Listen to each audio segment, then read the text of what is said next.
जय बंदी छोड़ की लोड को नहीं और की।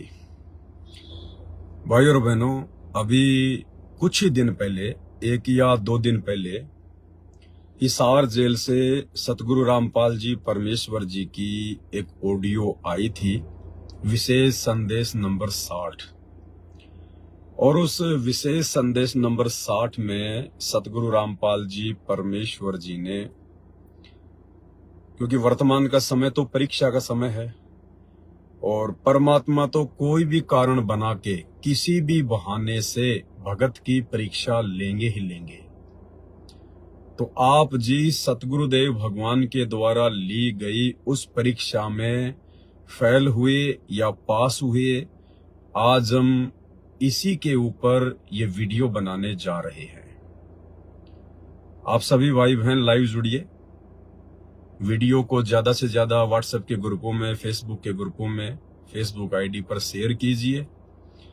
तब तक दास अपने पूज्य गुरुदेव भगवान का जयकारा लगाता है।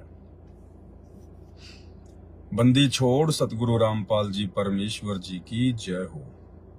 परम पिता परमात्मा, सारी सृष्टि के रचनहार, कुल मालिक, असंख्य ब्रह्मांडों के स्वामी, जगत गुरु, तीनों लोकों में प्रवेश करके सबका भरण पोषण करने वाले राजाधिराज, आत्माधार, नाथों के नाथ, देवों के देव महादेव, सर्वेश्वर महेश्वर, मृत्युंजय, अजरो अमर, आदि अनादि सनातनी प्रभु, जगत पिता जगदीश्वर, श्री श्री 1008 की उपाधि के वास्तविक अधिकारी, अकाल मूर्त सौद स्वरूपी राम वासुदेव, सर्वगतम ब्रह्म, परम पूज्य, प्रथम पूज्य, परम संत, परम पुरुष, परम धनी, परम दयालु, सत्य कबीर, हक्का कबीर, अल्लाहु कबीर, अल्लाहु अकबर, बाखबर, अल्लाह ताला, जगत के तारणहार, जगत के मुक्तिदाता, जगत के जगन्नाथ, हारे के सहारे, हिंदुओं के राम, मुसलमानों के अल्लाह, सिखों के वाहिगुरु, ईसाइयों के मसीह, दया के सागर दयानिधि, करुणा के सागर करुणानिधि, स्वयंभू परिभू, संकट मोचन, कष्ट हरण, मंगल करण, दुख भंजन, अविगत कबीर, निर्विकार निर्विषम परमात्मा, अलय अलेख सतगुरु, आदि अनादि सतगुरु, असली मर्यादा पुरुषोत्तम, असली राम, असली कृष्ण, असली घनश्याम, राजाओं के राजा, महाराजाओं के महाराजा, शहंशाहों के शहंशाह, सम्राटों के सम्राट, भगवानों के भगवान, अल्लाहों के अल्लाह, प्रभुओं के प्रभु, मसीहाओं के मसीह, सच्चे वाहिगुरु, बाबाओं के बाबा, पीरों के पीर, सेठों के सेठ, जगत सेठ, सावलसा सेठ, सर्वगुण संपन्न, अनंत कोटि कलाओं के स्वामी, अनंत कोटि ब्रह्मांडों के नायक, योगियों में महायोगी, ध्यानियों में महाध्यानी, सिद्धों में परम सिद्ध, ज्ञानियों में तत्व ज्ञानी, ब्रह्म ज्ञानी, महाज्ञानी, परम ज्ञानी, सर्वश्रेष्ठ ज्ञानी, विज्ञानी, युवा कबीर, समृत कबीर, असमवात, अमित ओजा, सच्चे रहनुमा, करीम अल्लाह, सुभान अल्लाह, दुनिया के अंतिम पैगंबर, 8 सितंबर 1951 से गांव धनाना, जिला सोनीपत, हरियाणा, भारतवर्ष की पावन भूमि में प्रकट रियल कल की भगवान श्री नारायण साकार हरि, श्री बाबा साहेब स्वयंभू संत श्रोमणी सतगुरु रामपाल जी परमेश्वर जी के चरण कमल में साध संगति से जुड़े हुए आप और हम सभी सत्सेवक भाई बहनों का अनंत कोटि दंडवत प्रणाम।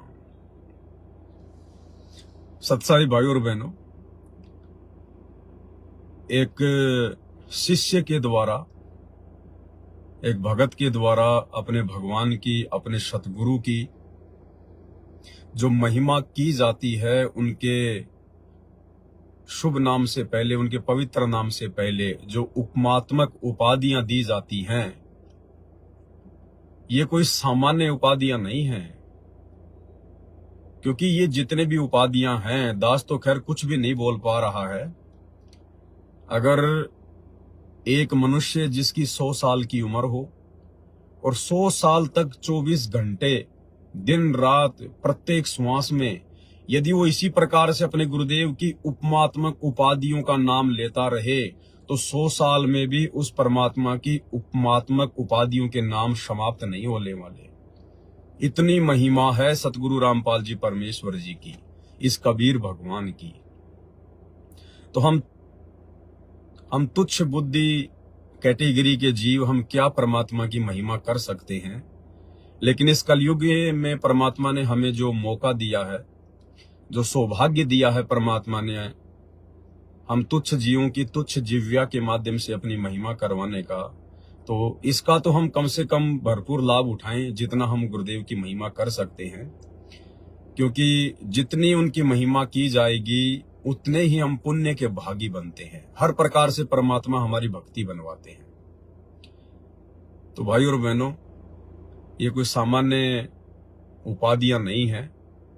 और जिस महापुरुष के लिए, जिस परम पुरुष के लिए, जिस परमपिता परमेश्वर के लिए ये उपाधियां बनी हैं, आज ये उन्हीं के नाम से पहले सुशोभित की जा रही है। तो हमें इनका पूरा लाभ मिलेगा, भरपूर लाभ मिलेगा। और कितना लाभ है इनका? मात्र अपने गुरुदेव भगवान की महिमा का, उपमात्मक नाम बोलने का भी कितना लाभ है। अब सांसारिक दृष्टि में आप किसको सबसे बड़ा भगत मानते हैं? अब सांसारिक दृष्टि में मान लीजिए कोई बहुत बड़ा मंदिर है हिंदुओं का, जैसे तिरुपति का मंदिर है, जगन्नाथ का मंदिर है।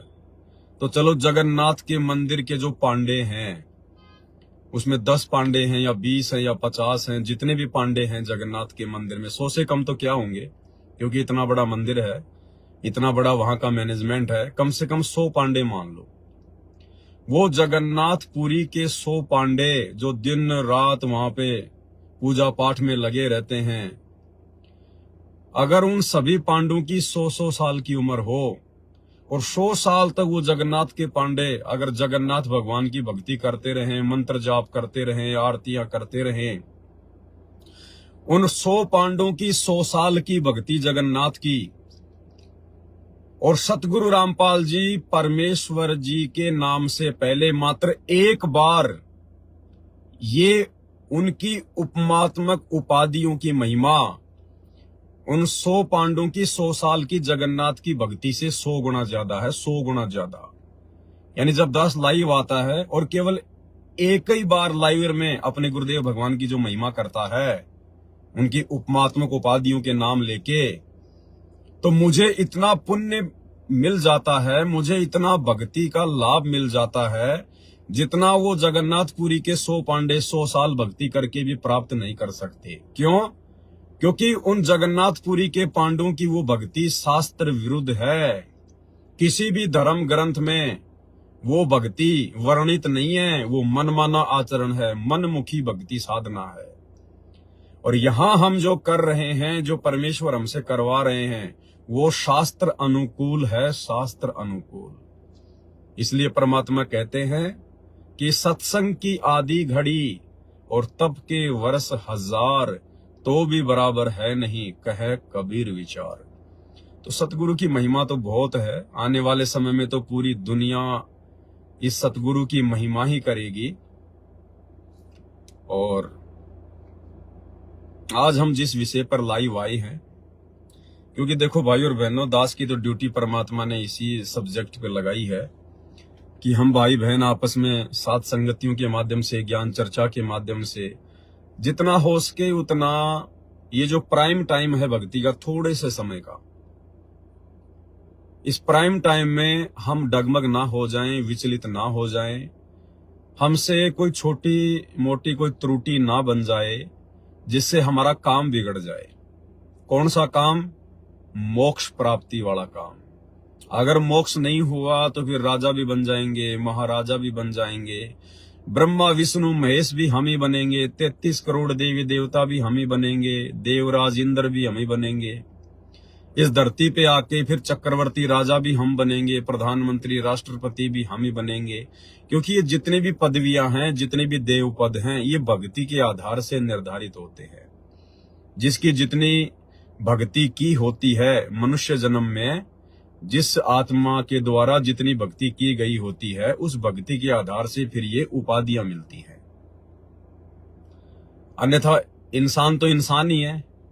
एक इंसान तो सारा दिन रोड पर रेड लाइट पर भीख मांगता है, दिए बाबा दिए बाबा दिए बाबा, और एक इंसान भारत का प्रधानमंत्री बन के बैठा है, राष्ट्रपति बन के बैठा है, बहुत बड़ा कोई बिजनेसमैन है, तो हैं तो दोनों इंसान ही, फिर दोनों में इतना अंतर क्यों भाई?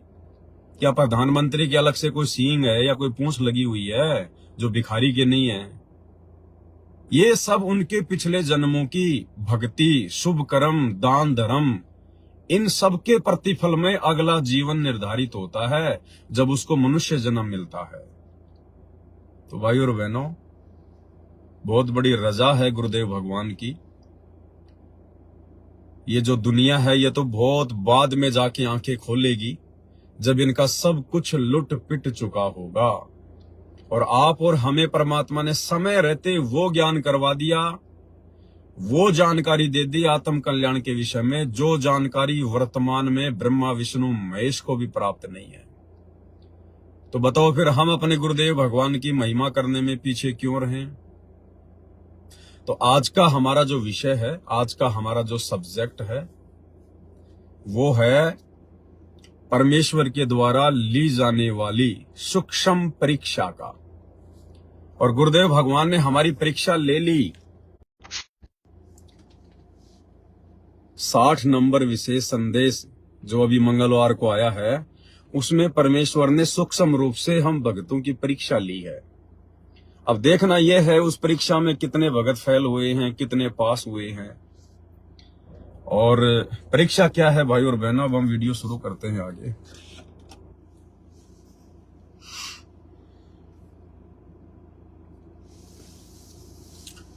विशेष संदेश नंबर 60 तो आप सभी भाई बहनों ने सुना ही होगा, जो सतगुरु रामपाल जी परमेश्वर जी के फॉलोवर हैं। और इसमें परमात्मा ने एक जगह एक मुरली की आवाज का जिक्र किया है। मुरली की आवाज,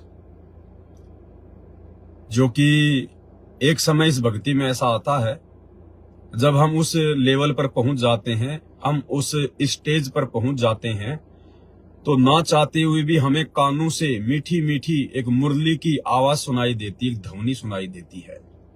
और वो बहुत मीठी होती है, बहुत आनंददायक होती है। उस मुरली की आवाज के आगे यहाँ पर धरती में, इस धरती पर कोई ऐसा कोई साजबाज नहीं है, कोई म्यूजिक नहीं है।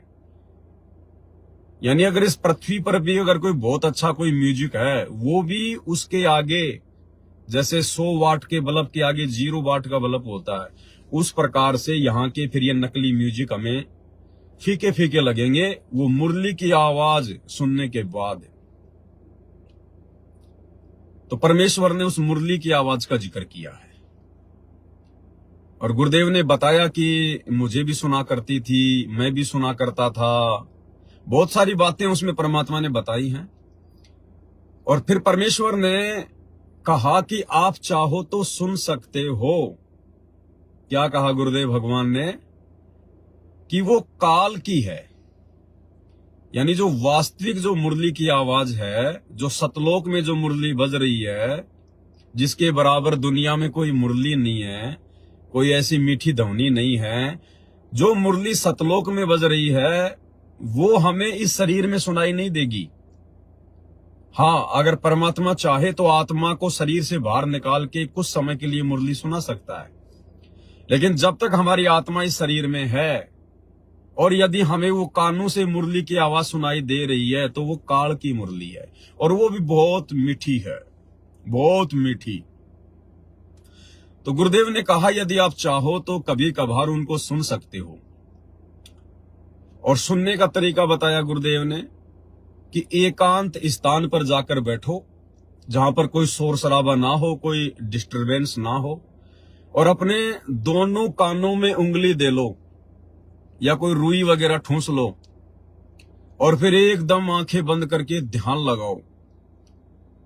तो कुछ समय बाद में आपको एक मुरली की आवाज सी सुनाई देगी, जैसे बहुत दूर से कोई आवाज आ रही है, बहुत दूर से, और वो इतना आकर्षित कर देगी आपको। तो गुरुदेव ने विधि भी बताई है कि चाहो तो सुन भी सकते हो कभी कभार। आपको मैं गुरुदेव भगवान की वो ऑडियो सुना देता हूं, जो मैंने इसमें कटिंग की है, 2.5 मिनट की है, कि मुरली सुनने के विषय में परमात्मा ने उस विशेष संदेश नंबर 60 में क्या कहा है और कैसे ये हमारी परीक्षा ली है परमात्मा ने, सुनिए। बच्चों, ये मुरली जो है ना परमात्मा के दरबार में बज रही है। ये यहाँ की मुरलियां, तो ये भी मुरली है यहाँ की, यहाँ भी आवाज बंसरियां बजती है, लेकिन यहाँ की तो गाने की भी नहीं उसने सुनने के बाद। जब हम भक्ति शुरू करते हो आप, तो भक्ति का जितना प्रभाव पड़ता जाएगा और आपका भक्ति लेवल चलता जाएगा ऊपर को, जैसे जैसे बीपी नापते हैं ना, हवा भरते हैं उसमें ऊपर चलता पारा, उस मशीन खड़ी मशीन बीपते दूसरी छत की, ऐसे हमारी भक्ति का वो पारा ऊपर को बताता चलता कि इतने कहां तक पहुंच गए।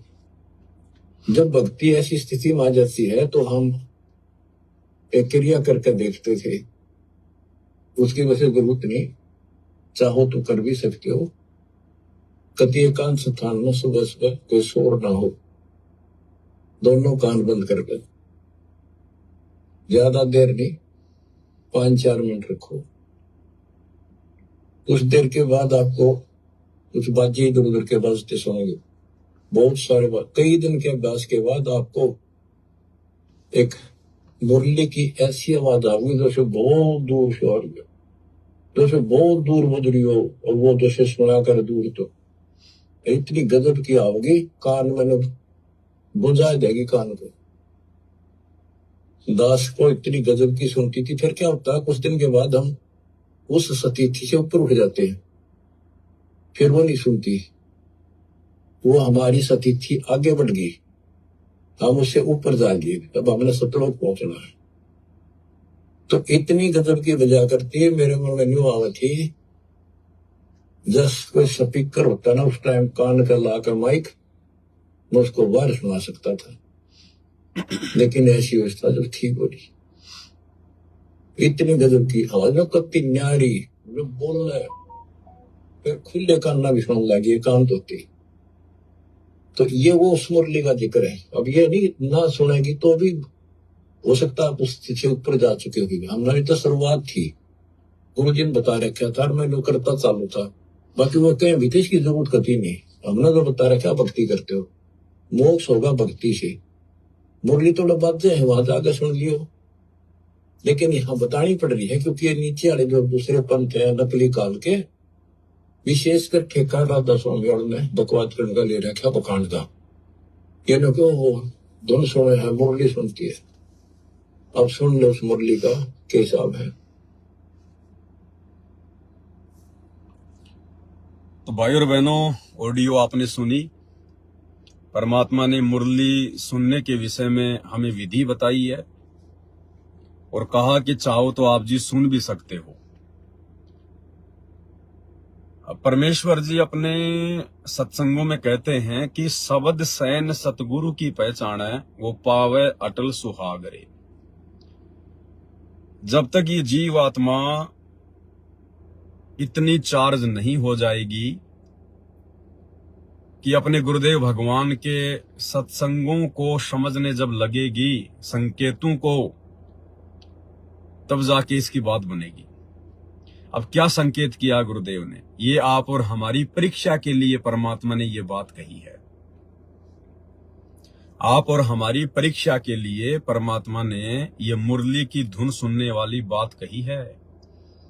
और इसमें क्या परीक्षा है भगत जी? अभी 17 सितंबर को कहां से मेरी भगतमती एक्सपायर हुई है जयपुर में।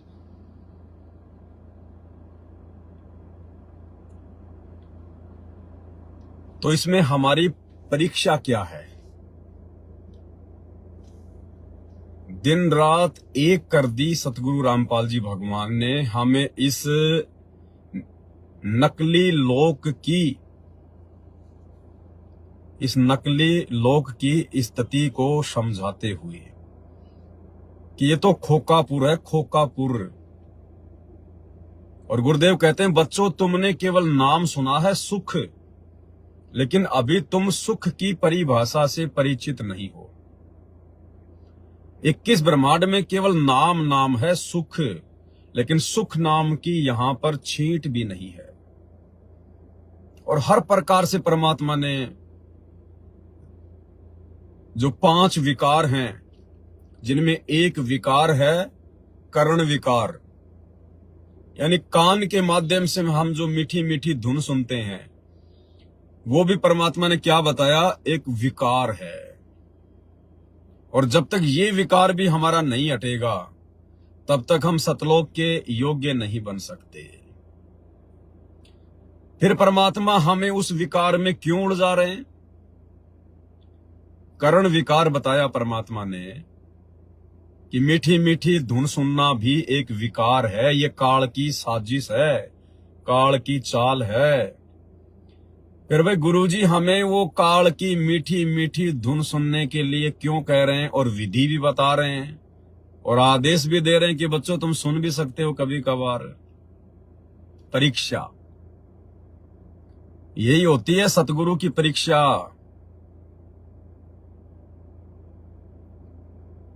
परमात्मा ये चेक करना चाहते हैं कि मेरे भक्तों की भक्ति का पारा कितना ऊपर चढ़ा है।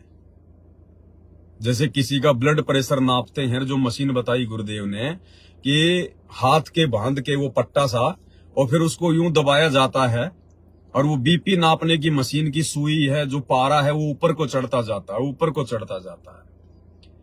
तो गुरुदेव भगवान ने ये चेक करना चाहा है कि मेरी संगत में भक्ति का पारा कितना ऊपर तक चढ़ा है, या खाली ये लोग लातों के भूत हैं, कुछ अपनी कॉमन सेंस भी प्रयोग करते हैं या नहीं करते हैं, मेरे संकेतों को भी समझने लगे हैं या नहीं समझने लगे हैं। ये चेक करने के लिए जब हमें परमात्मा ने इस काल के लोक के हर प्रकार के सुखों से दुखों से परिचित करवा दिया है, तो भला परमात्मा हमें फिर कर्ण विकार में क्यों फंसाएंगे? सिर्फ हमारी भक्ति और हमारे कॉमन सेंस को चेक करने के लिए।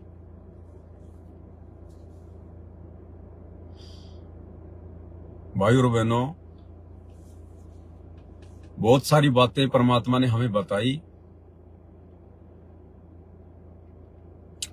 एक समय गुरुदेव ने बताया कि परमात्मा कुछ भक्तों को विमान में बैठाकर सतलोक ले जा रहे थे, और उन भक्तों में एक भगत ऐसा भी था जो भेड़ बकरियां चराया करता था। अब पहले के समय में ना कोई हेलीकॉप्टर की व्यवस्था थी, ना कोई एरोप्लेन की व्यवस्था थी, ताकि ऊपर से नीचे के जो दृश्य हैं उनको देखा जा सके।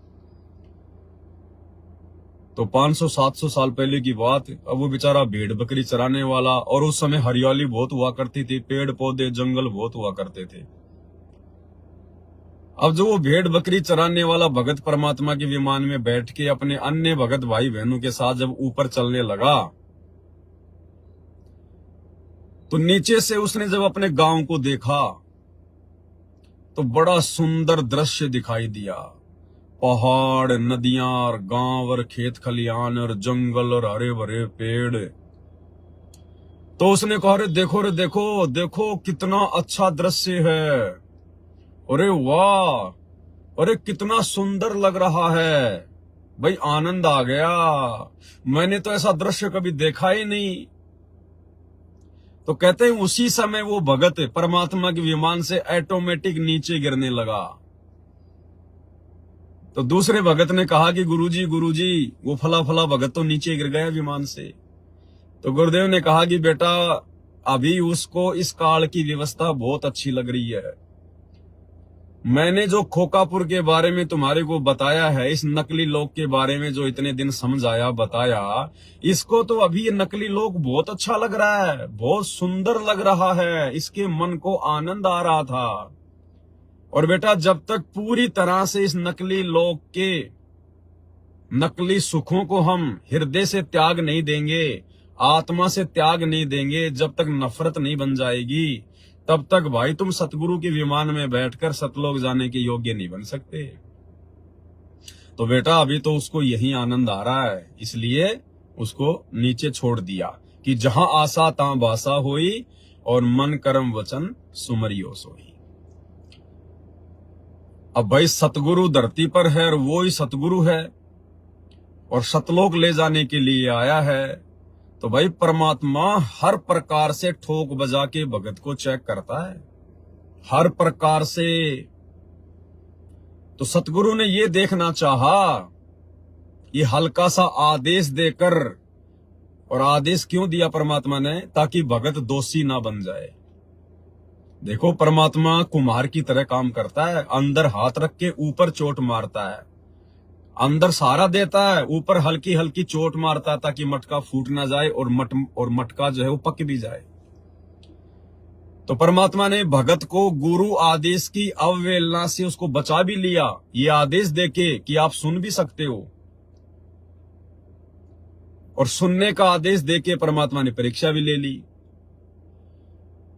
हालांकि अगर कोई भाई इसको सुन लेगा तो उसका नामखंड नहीं होने वाला, उसकी ऐसी कोई मर्यादा टूटने वाली नहीं है। क्यों? क्योंकि सतगुरु ने आदेश दे दिया कि चाहो तो कभी कभार सुन भी सकते हो। लेकिन परमात्मा ये चेक कर लेगा कि अभी इसको ज्ञान कितना हुआ है, ये ज्ञान में कितना कमजोर है और कितना परिपक्व हो गया, ये सतगुरु परीक्षा भी ले लेगा। अब भाई और बहनों, इस काल लोक की जो मुरली है, जिसके विषय में परमात्मा हमें बता रहे हैं, सुनने के लिए कह रहे हैं, ये मुरली है किसकी? गुरुदेव ने बताया ये काल की धुन है। अच्छा, काल कहां से आया? सतलोक से आया। काल को किसने उत्पन्न किया? सतगुरु ने उत्पन्न किया। तो काल सतगुरु का, काल की वो नकली मुरली सतगुरु की, वो मुरली की धुन सतगुरु की। और जब वही सतगुरु आज धरती पर आकर और अपने मुख कमल से हमें जो शब्द सुना रहा है, हमें जो सत्संग सुना रहा है, क्या दुनिया की कोई भी मुरली, 21 ब्रह्मांड की कोई भी मुरली, क्या उस सतगुरु के मुख कमल से उच्चारित इन सत्संगों से ज्यादा मीठी हो सकती है? क्या गुरुदेव भगवान ने अपने मुख कमल से हमें जो मीठे मीठे शब्द सुनाए हैं, क्या उन शब्दों से वो मुरली मीठी हो सकती है? यही परीक्षा ले रहा है सतगुरु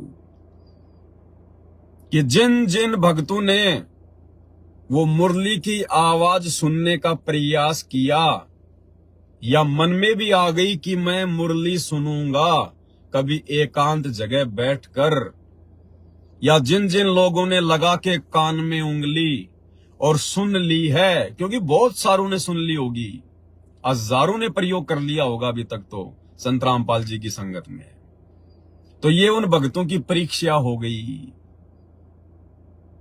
कि नालायकों, तुम्हारे सतगुरु से मीठी कोई मुरली है क्या? अरे भगत के लिए अपने गुरुदेव भगवान के मुख कमल से बोले गए शब्दों से मीठी दुनिया की कोई मुरली है क्या? गुरुदेव भगवान ने अपनी अमृतवाणी में, अपने मधुर वाणी में, अपने मुख कमल से हमें जो सत्संग दे दिए हैं हजारों की संख्या में, क्या गुरुदेव भगवान के मुख कमल से उच्चारित उन शब्दों से मीठी इस 21 ब्रह्मांड की कोई मुरली है क्या? लेकिन जिन जिन लोगों ने वो मुरली की आवाज सुनने का प्रयास किया है, या मन में भी सोच लिया कि आज नहीं तो कल अच्छा सा समय देख के एकांत में बैठ के मुरली सुनूंगा, वो भगत सतगुरु की परीक्षा में उसी समय फेल हो गया। भाई उसे तो अभी काल की धुनी अच्छी लग रही है, उसे तो अभी काल की नकली मुरली की धुन सुनने की इच्छा है। वो कैसे सतलोक के योग्य बन सकता है?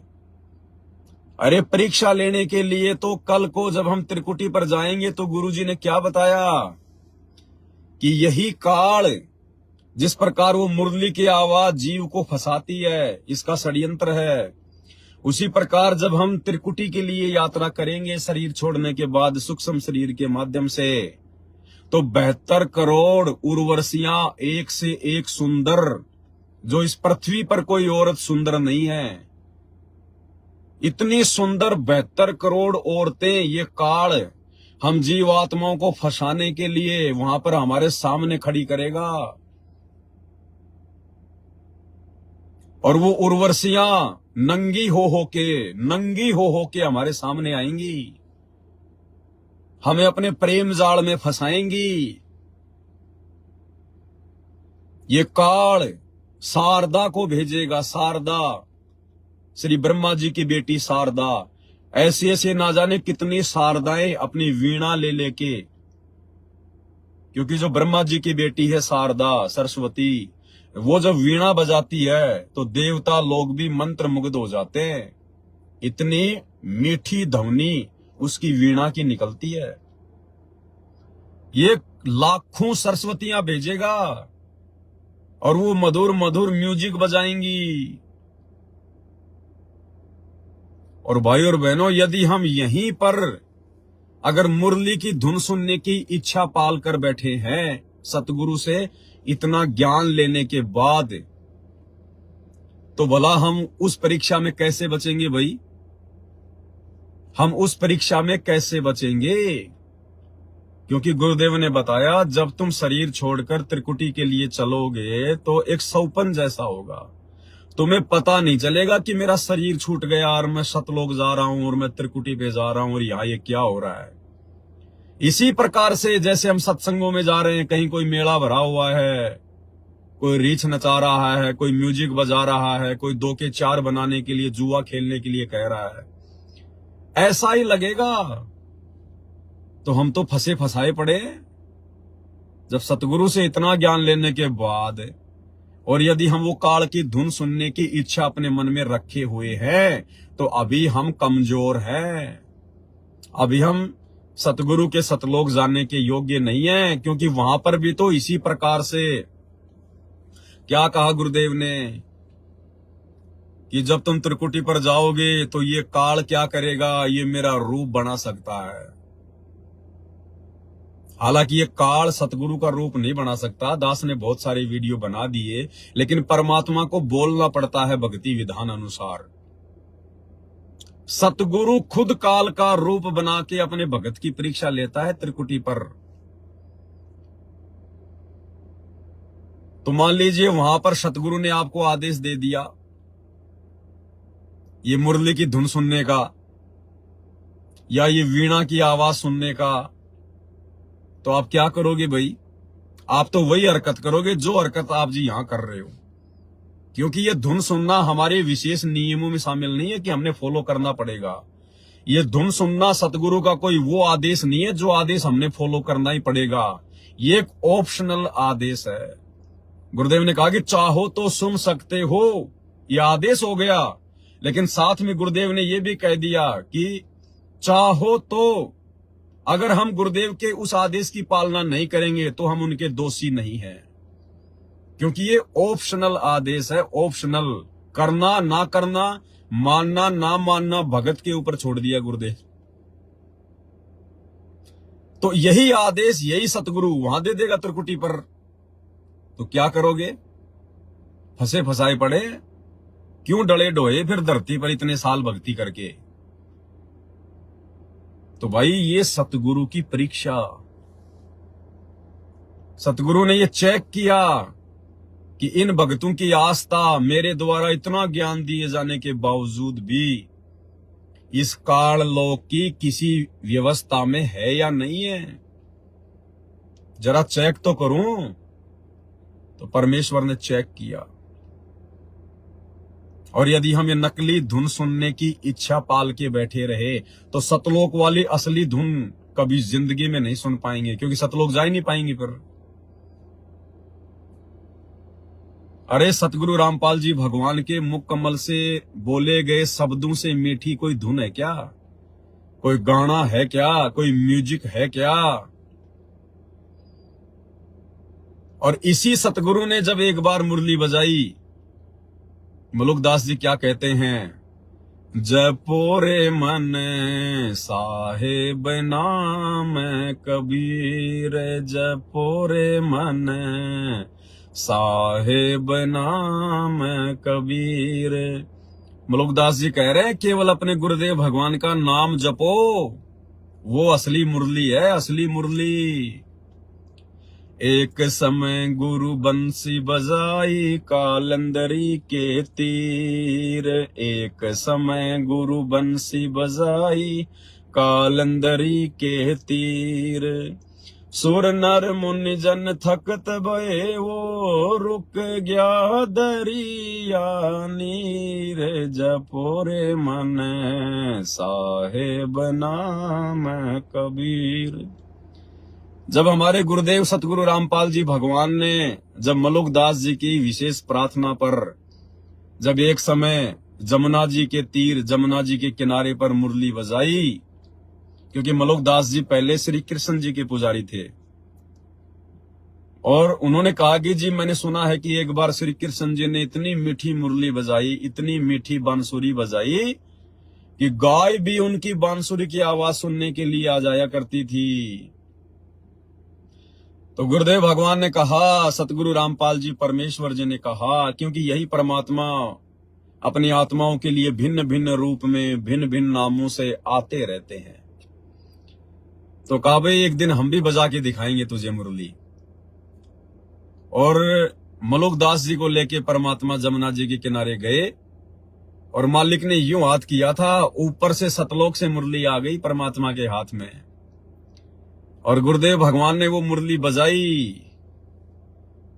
तो कहते हैं सुर नर मुनि जन तकत भये रुक गया दरिया नीर। वो इतनी गजब की मुरली थी, ऊपर से 33 करोड़ देवी देवता, ब्रह्मा विष्णु महेश, साधु संत महात्मा, बड़े बड़े सिद्ध, ये भी सूक्ष्म रूप में धरती पर उतर के आ गए उस मुरली की आवाज से वो प्रभावित होकर। इतनी गजब की मुरली, यहाँ की मुरली सब फेल हो गई। और जो जमुना जी का जो पानी था जो बह रहा था, वो भी रुक गया, जैसे बर्फ जम जाती है परमात्मा की वो मीठी मीठी धुन सुनने के लिए। अरे आज वही सतगुरु धरती पर है, और वही सतगुरु हमें शब्द सुना रहा है, शब्द। अब उस सतगुरु के मुख कमल से निकले वचनों से मीठी कोई काल लोक की धुन है क्या? अरे अगर उसके बावजूद भी हमारा मन यदि वो मुरली की धुन सुनने के लिए हमें प्रेरित कर रहा है, तो अभी हम काल प्रेरित हैं। अभी हमारे अंदर काल की प्रेरणा शेष है, अभी काल का प्रभाव ज्यादा है, अभी हम डगमग होने वाली स्थिति में हैं। अभी काल हमें कभी भी भ्रमित कर सकता है, हमारी भक्ति पर वो पोजीशन है। ये सतगुरु चेक कर रहा है कि ये आत्मा खुद अपने थर्मामीटर से और अपना बीपी चेक कर ले कि अभी तुम कितने स्वस्थ हुए हो और कितने बीमार हो। तो ये परीक्षा थी सतगुरु की तरफ से, परीक्षा। और भाई और बहनों, जिस भाई बहन के मन में भी नहीं आया, जिसके मन में भी नहीं आया 1% भी कि मैं सुनूं, तो समझो उस भाई की भक्ति बिल्कुल ओके चल रही है, ओके। और जिसने सुन ली, सुनने तो कहां है, कान वान में देके हाथ जिसने प्रयास कर लिया होगा, या जिसने मन में ये धारणा बना ली कि सुनूंगा कभी न कभी टाइम मिलेगा, तो अभी वो पूरी तरह से सतगुरु रामपाल जी भगवान की भक्ति के योग्य नहीं बने हैं। तो ये सूक्ष्म परीक्षा थी सतगुरु रामपाल जी भगवान की। और फिर आगे क्या कह दिया गुरुदेव ने, आगे फिर क्या बताया गुरुदेव ने उसी मुरली के विषय में। अगर तुम्हारी मर्यादा खंडित है, मान लो अगर किसी भगत की मर्यादा खंडित है, और यदि उसने वो मुरली की आवाज सुनने का प्रयास किया, क्योंकि वो तो सुनेगा जिसका नाम खंडित है, जिसको ज्ञान पूरा हुआ नहीं, हृदय नहीं छिदाए और देखा देखी भक्ति का रंग नहीं ठहराए, तो वो तो ये प्रयास करेगा ही जो है वो करेगा। और यदि उस भगत ने वो प्रयास किया, और यदि उसके कोई पिछले भक्ति से, ओम नाम की कमाई से, उसकी पिछली साधना से यदि उसको वो काल की मुरली की धुन सुनाई दे गई, तो क्या कहा फिर गुरुजी ने आगे कि वो धुन इतनी जबरदस्त है फिर तुम काल के जाल में चले जाओगे। फिर तुम दोबारा उसको सुने बिना रह नहीं सकते। वो तुम्हें इतना आकर्षित करेगी, तुम्हें जब भी मौका मिलेगा तुम तुरंत आंख कान नाक बंद करके तुम बैठ जाओगे मुरली सुनने के लिए। और फिर क्या होगा, वो मुरली की आवाज सुनने के लिए जब तुम बैठोगे तो बैठने से तुम्हारा जो है वो तब बन जाएगा। और स्पेशल जब तुम मुरली के लिए बैठोगे, क्योंकि आनंद आएगा। हम जीव हैं, 2 कोटि के प्राणी हैं, हमारी क्या औकात है। फिर परमात्मा ने क्या कहा, उस मुरली की धुन सुनने के प्रतिफल में फिर काल क्या करेगा, हजारों वर्षों तक ब्रह्मांड में हवा की तरह घूमते रहोगे तुम ये शरीर छोड़ने के बाद। जैसे भूत घूमते रहते हैं ना, ऐसे जैसे कोई पतंग वगैरह जो है वो कट जाती है, कोई पतंग जो है वो कट जाती है, फिर वो हवा में घूमती रहती है, यूं लेना देना कुछ नहीं है, बस वो हवा में झोले मारती रहेगी। तो गुरुदेव ने कहा कि ये धुन सुनने के प्रतिफल में फिर ये काल हजारों साल तक शरीर छोड़ने के बाद तुम्हारी आत्मा को ब्रह्मांड में घुमाएगा। ब्रह्मांड में बस हजारों साल तक घूमते ही रहोगे तुम, लेना देना कुछ नहीं है फिर। और काल के जाल में फंस जाओगे, फिर आगे फिर तुम्हें गधा कुत्ता बना के छोड़ देगा।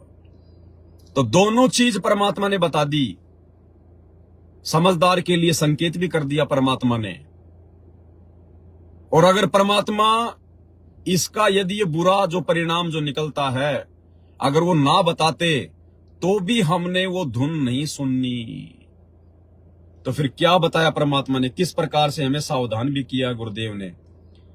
देखो पहले तो हमें आदेश दे दिया हल्का सा कि चाहो तो सुन भी सकते हो, और फिर आगे गुरुजी मना भी कर रहे हैं। और क्या कह रहे हैं परमात्मा, ध्यान से सुनना भाई और बहनों। गरीब कालंदरी के तीर बाजे मुरली मुख कबीर, सुने ब्रह्मा महेश को और दरिया का नीर। ओए होए, कबीर साहब ने यमुना के किनारे बजाई, उस दरिया के पानी ने भी सुनी, ब्रह्मा विष्णु महेश भी नीचे आ गए अपने स्वर्ग लोक से चढ़ के। उनको मुरली बज जाई थी, उसने भी छोड़ के आ गए। गिरव सूक्ष्म मूर्ति स्तलोक में छत्र से तसरशीष, बाहर भीतर खेलता कबीर अवगत जगदीश। गिरिव रंगनाथ अगाध गति, राग रूप हो जात, नूरी रूप हो गया पिंड पुराण सब गात। गिरिव उस मुरली की टेर सुन, फेर धरत नहीं जून, आसन गगन अजूद बिन, विचरत सुन बेसुन। देखो एक एक वाणी का असर ये बतानी जरूरी है गरीबदास जी ने, इसलिए बता दी कि कोई ना सोचा कि गरीबदास जी को सारी बातों का बेरा नहीं था, ऊपर के ब्रह्मांड में क्या घटना हो रही है, तो ये बता दिया।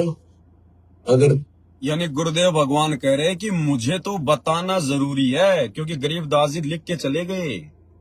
तो गुरुदेव कह रहे हैं मुझे तो बताना जरूरी है, नहीं तो कल को लोग ये कह देंगे तुम्हें कि तुम्हारे गुरुजी ने तुम्हें मुरली के बारे में कब बताया था। लेकिन वो क्रिया करना ना करना ये हमारे बुद्धि विवेक के ऊपर है। तो उस मुरली ने सुनने लग गए, फिर ये इतनी गजब की है। क्या कह रहे हैं परमात्मा, यदि फिर तुम उस मुरली को सुनने लग गए कि गरीबदास जी को सारी बातों का बेरा नहीं था, ऊपर के ब्रह्मांड में क्या घटना हो रही है, तो ये बता दिया। अगर तुम उस मुरली ने सुनने लग गए, फिर ये इतनी गजब की है, ये तो मालिक की व्यवस्था से चल रही है, फिर हम उसे आप टूट चले जाते हैं तो हम वहां टिकते नहीं, और किसी तरह नाम खंड हो गया और वो वहां तक पहुंच गया। मुरली सुन रहे हो आप उस मुरली की सुनने में इतने लीन हो जाओगे, भक्ति भी छोड़ दोगे, भक्ति भी छोड़ और जब तक बैठ जाओ एकांत में और उसको सुनते रहोगे, इतना आनंद आओगा। तो उससे क्या होगा, बैठने में तो तप हो जाएगा, और उस मुरली को सुनते सुनते जीवन पूरा हो जाएगा। फिर क्या होगा कि आपको उससे ऐसी स्थिति आ जाएगी, आपके उस शरीर में इतनी चार्ज हो जाएगा कि ऊपर घूमते रहोगे जैसे कटी पतंग घूमया करे, ऐसे घूमते रहो जीव आपका। उसका कोई वर्षों तक, कोई हजारों युगों तक वो पुनर्जन्म नहीं, पर वो धक्के नहीं खाए जाएगा, वो भटके जाएगा जैसे गिरा घूमया करे, चलते रहेगा वो अपने आप। उसकी ऐसी स्थिति बन जाएगी, वो रुक नहीं सकता, फिर उस समय पूरा होते फिर पृथ्वी पाओगा। तो ये सारी इसलिए बता रहा हूँ, कोई तुम इससे करना चिपक जाइयो, बतानी इसलिए जरूरी है कि इसमें लिखा है काल ने नो ना कह देने वाले, क्या कभी गुरु जी ने आपका ने बताई थी, इसलिए बता रहा हूँ, क्योंकि काल बहुत उस्ताद है। आने वाले समय में कभी ना कभी कोई काल का दूत ये तो आते रहेंगे, पर अब ऐसी स्थितियां भी तो इनकी काल करेगी नहीं, वो घने कर्महीन होंगे, वह निकलेंगे, अच्छे आत्मा नहीं जा सकती, क्योंकि इतना ज्ञान गजब का देते उन दौर तक कख भी कोई ना, जिनके पीछे लग गए ये उसको जानते नहीं, वो जागा जिसने ज्ञान ठीक से नहीं सुन रखे हमारे, वो तो फिर काल का एजेंट है, जाओ या रहो। हमारा फर्ज मन दास ने पूरा कर दिया, ज्ञान अजब गजब सुना दिया, और घर बैठोगे सुना दिया, उस परम पिता ने कसर नहीं छोड़ रखी।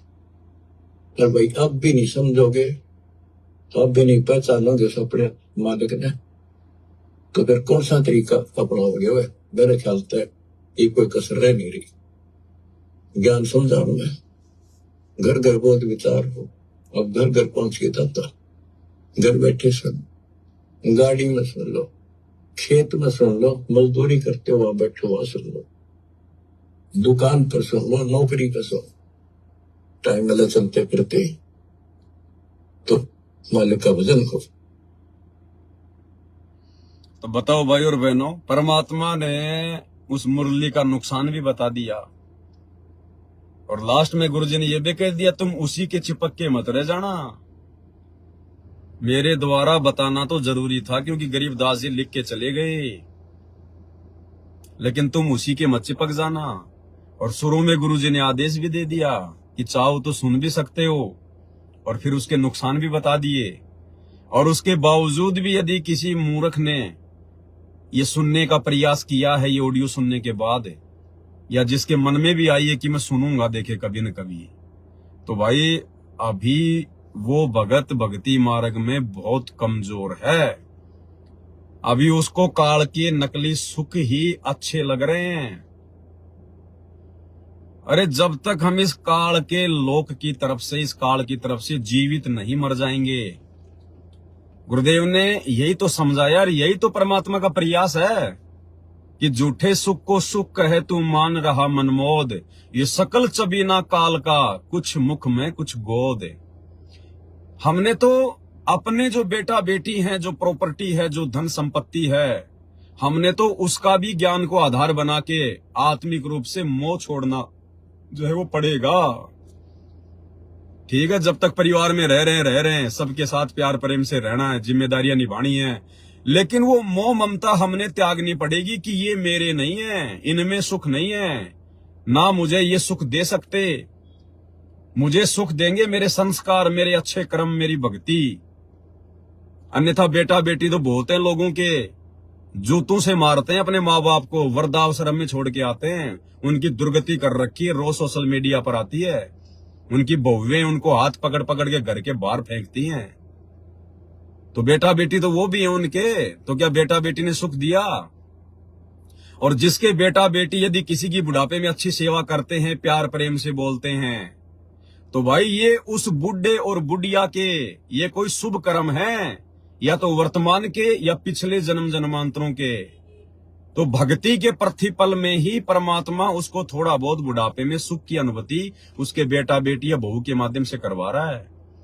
अन्यथा ये ना सोचना कि बेटा बेटी बुढ़ापे में सुख ही देते हैं, बेटा बेटी किसी को सुख नहीं देते, ये तो उनके संस्कार से मिलता है, जिसको भी मिलता है। तो भाई और बहनों, कहां मुरली की धुन सुनने के चक्कर में हो, ये परीक्षा थी सतगुरु की, और कितने नालायक फेल हुए हैं।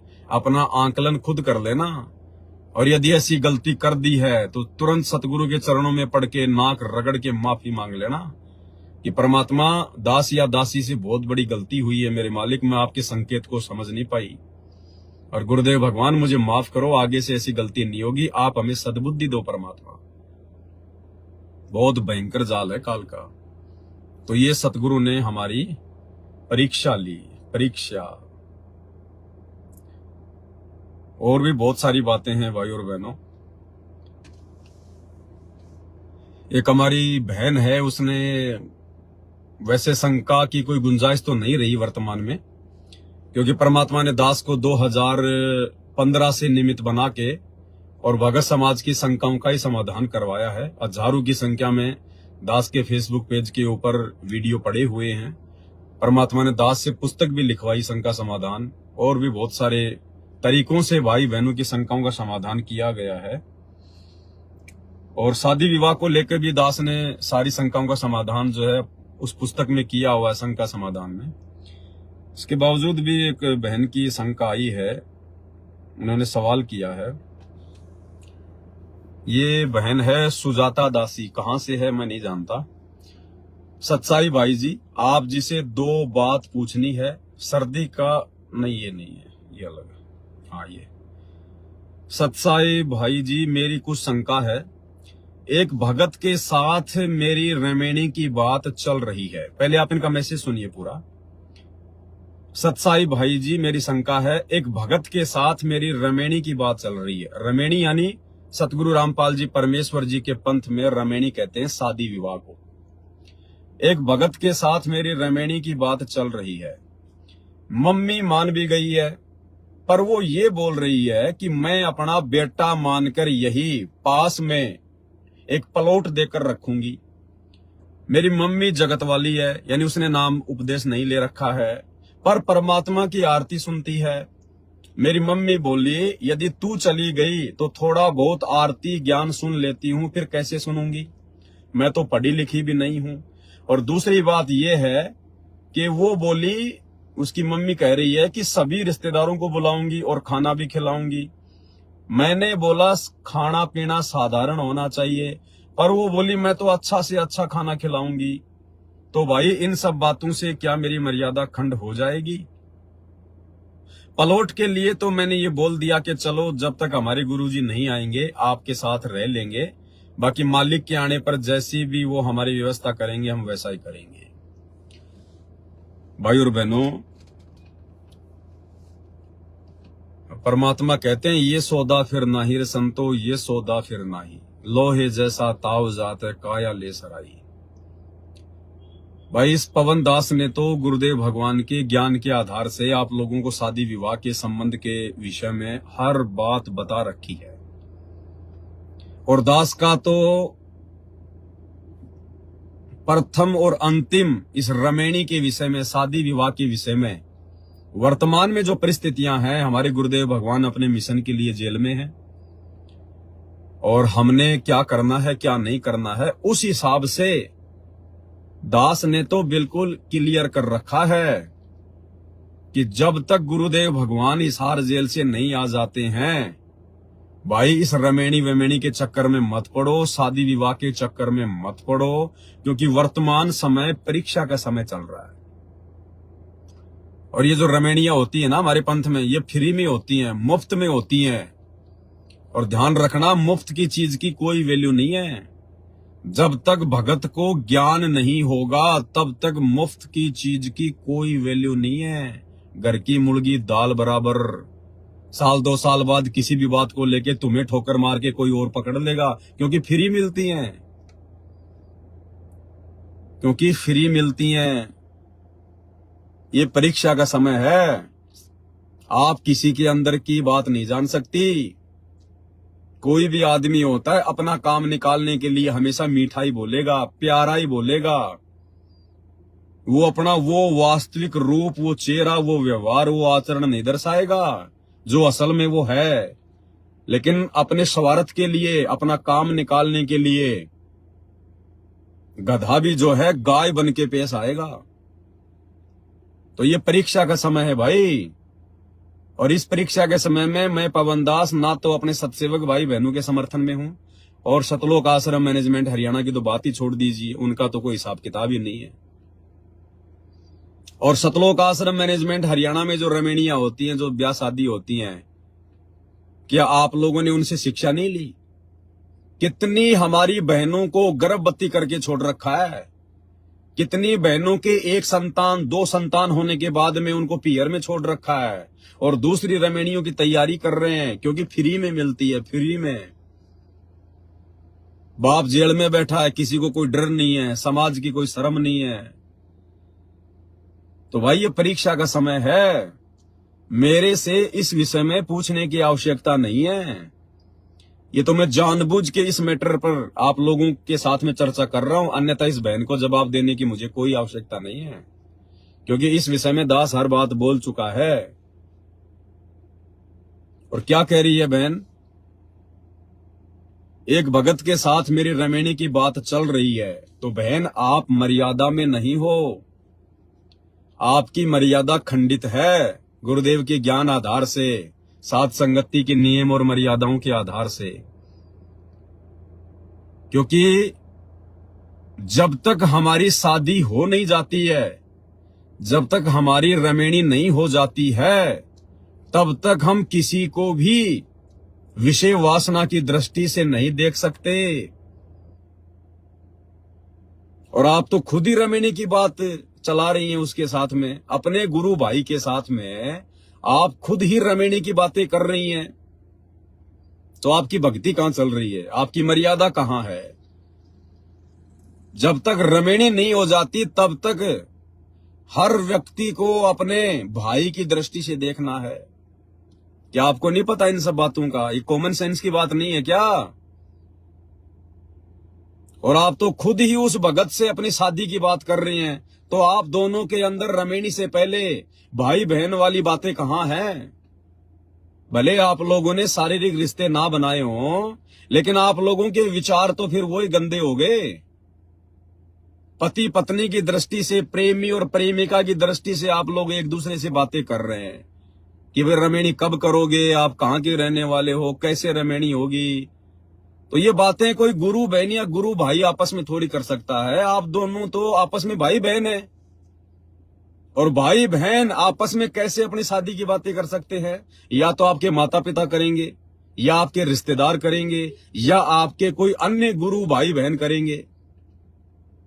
तो बहन आपकी तो वैसे भी मर्यादा खंडित है, क्योंकि आपने रमेणी होने से पहले खुद ही लड़का सेलेक्ट कर लिया। तो उस लड़के की भी मर्यादा खंडित है, जो भी है वो, हमें किसी का नाम जानने की आवश्यकता नहीं है। और आपकी भी मर्यादा खंडित है।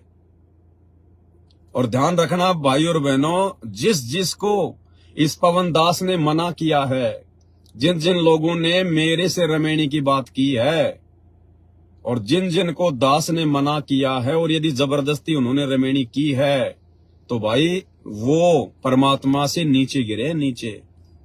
उनकी रमेणियां सक्सेसफुल नहीं है, सफल नहीं है। क्योंकि दास जो बात बोलेगा परमात्मा के विधान और मर्यादा के अनुसार बोलेगा। ये दुनिया को नहीं लेना देना इन बातों से। जगत वाले नहीं जान पाएंगे हमारे नियम, मर्यादा, हमारी बातें। ये तो आगे चल के इन लोगों को इन बातों का पता चलेगा। तो आप जी शादी होने से पहले कैसे उस लड़के से शादी विवाह की बातें कर सकती हो?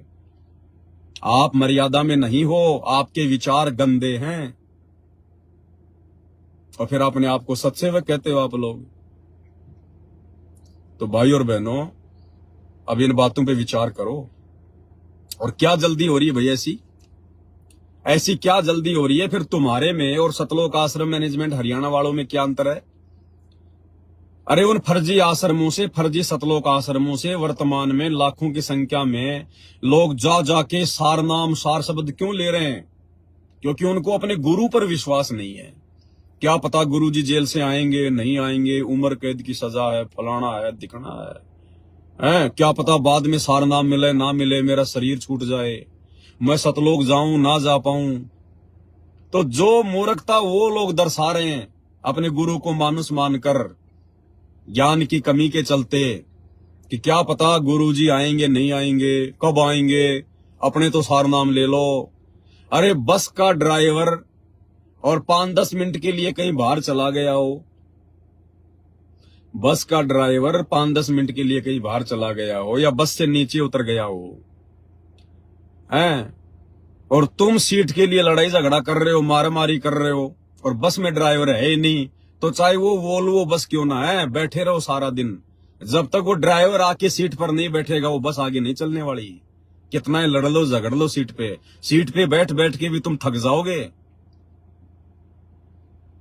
तो इसी प्रकार सतगुरु रामपाल जी भगवान इस संगत रूपी बस का ड्राइवर है, भक्ति का ड्राइवर है। और ड्राइवर के बिना भाई तुम कितना सार नाम ले लो, कितने सार शब्द ले लो, कितने सतलोक की टिकट लेके बैठ जाओ उस बस में, जब तक वो ड्राइवर नहीं आ लेगा ना, वो बस एक कदम भी आगे नहीं बढ़ने वाली है। तो बहन जी, जो गलतियां वो लोग कर रहे हैं वही गलतियां आप लोग कर रहे हो। अरे कितना समय बचा है गुरुदेव भगवान के बाहर आने में? 2028 तो मालिक ने नियुक्त कर रखा युग परिवर्तन का समय। अरे 3-4 साल की तो बात है। तो क्या विश्वास नहीं अपने गुरुजी पर? 3-4 साल में क्या तुम बूढ़ी हो जाओगी या वो भगत बूढ़ा हो जाएगा? और हो जाओ तो लाख बार हो जाओ। क्या शादी करने के लिए पैदा हुए हो क्या? क्या ये बच्चे पैदा करने की मशीन बनने के लिए तुम पैदा हुई हो क्या? अरे ये झूठा सुख, ये झूठा आनंद लेते हुए तुम्हें कितने युग बीत गए? कौन से दिन गुरुजी के ज्ञान को समझोगे? अरे भक्ति तो तुम्हें आज मिली है ना, और आज से पहले तुमने क्या किया? अरे इस मानव जन्म से पहले तुम्हारे अरबों खरबों मानव जन्म हो चुके हैं। तुमने यही तो किया था, बच्चे तो पैदा किए, और क्या भक्ति करी है? उन जन्मों में तुमने बच्चे तो पैदा कर करके छोड़े हैं।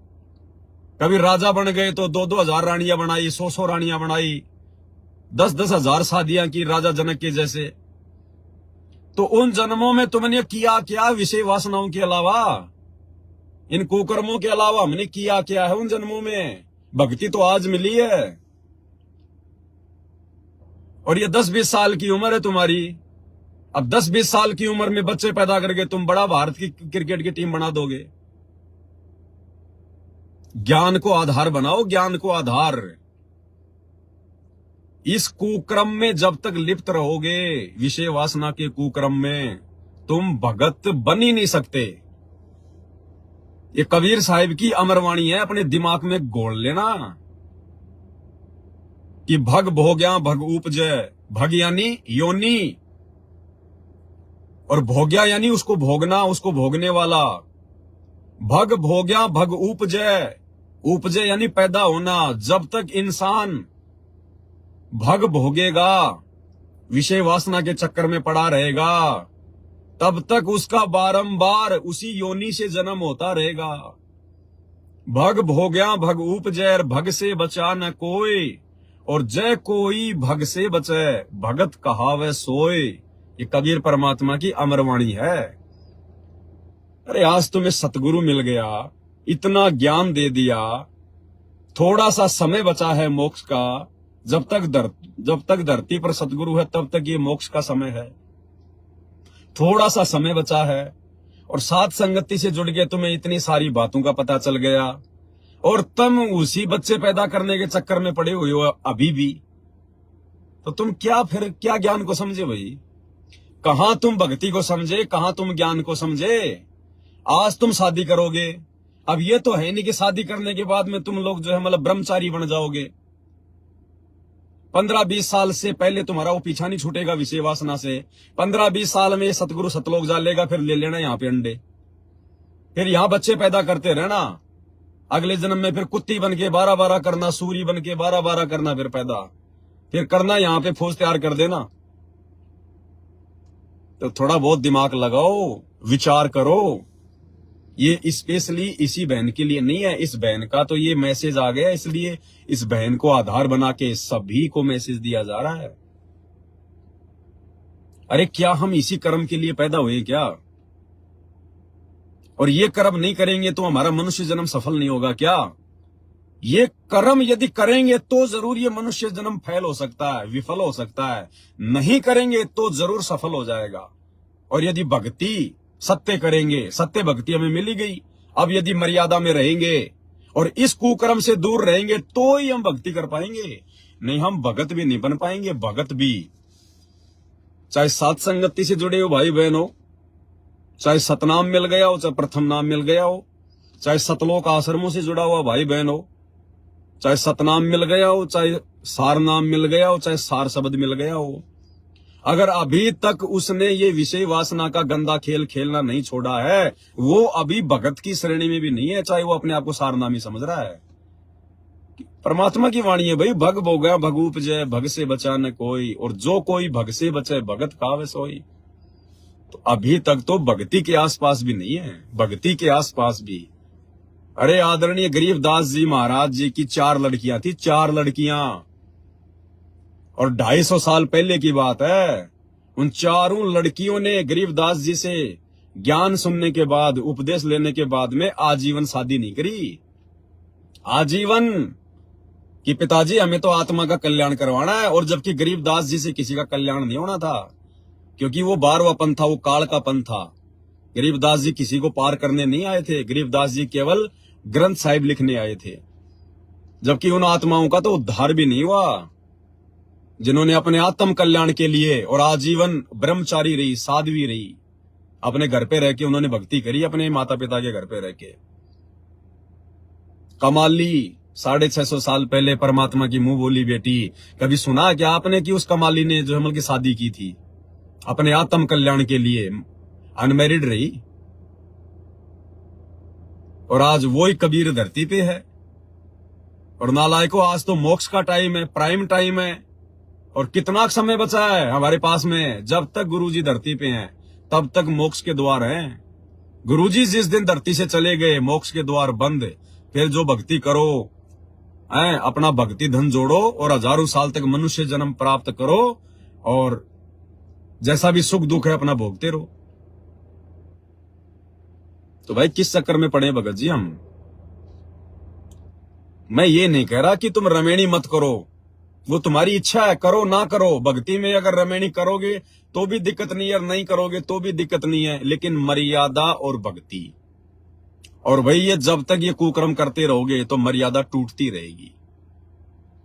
ये व्यभिचार है, व्यभिचार। इस सतभक्ति में आने के बाद में यदि आप ये कुकर्म करते हैं तो आप जी व्यभिचार कर रहे हैं, व्यभिचार। और कितना अच्छे से गुरुदेव ने समझा दिया कि कोटि शीश तूने दे दिए यम राजा की भेंट। क्या कहते हैं गुरुदेव?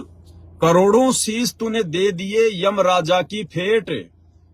यम राजा यानी ये काल, फेट यानी झटके से मारना।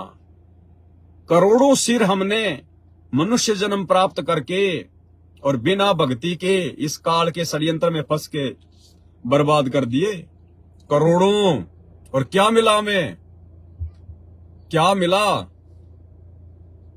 करोड़ों शीश दे दिया हमने काल को। काल की भक्ति करते करते, इन देवी देवताओं की भक्ति करते करते, क्योंकि हर मनुष्य जन्म में कोई न कोई तो भक्ति आदमी करता ही है, जैसी भी है। तो करोड़ों बाल इस काल की भक्ति करके और समर्पित होके हमने अपना जीवन जो है वो दान कर दिया इसको। जैसे आज आप देखोगे बड़े बड़े शंकराचार्य ये आजीवन ब्रह्मचारी रहते हैं, जबकि 2 कोड़ी की भक्ति नहीं है उनके शंकराचार्यों की, 2 कोड़ी की।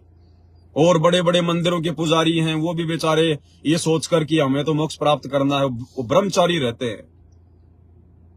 ये नागा साधु वगैरह ये सब ये ब्रह्मचारी रहते हैं, और इनको मिलेगा क्या? कुछ नहीं मिलेगा इनको। तो गुरुदेव कहते हैं तूने अज्ञानता में करोड़ों सिर, ये करोड़ों मानव जन्म तूने काल की भक्ति पे बर्बाद कर दिए मोक्ष के लिए। कोटि शीश तूने दे दिए यम राजा की फेंट। फेंट यानी झटके से मारता है ये।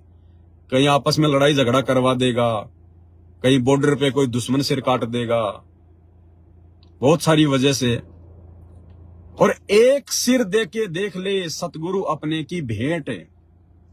और गुरुदेव कह रहे हैं एक सिर यानी एक मनुष्य जन्म केवल तू अपने सतगुरु को समर्पित कर और देख सतगुरु तुझे उसके प्रतिफल में क्या देता है।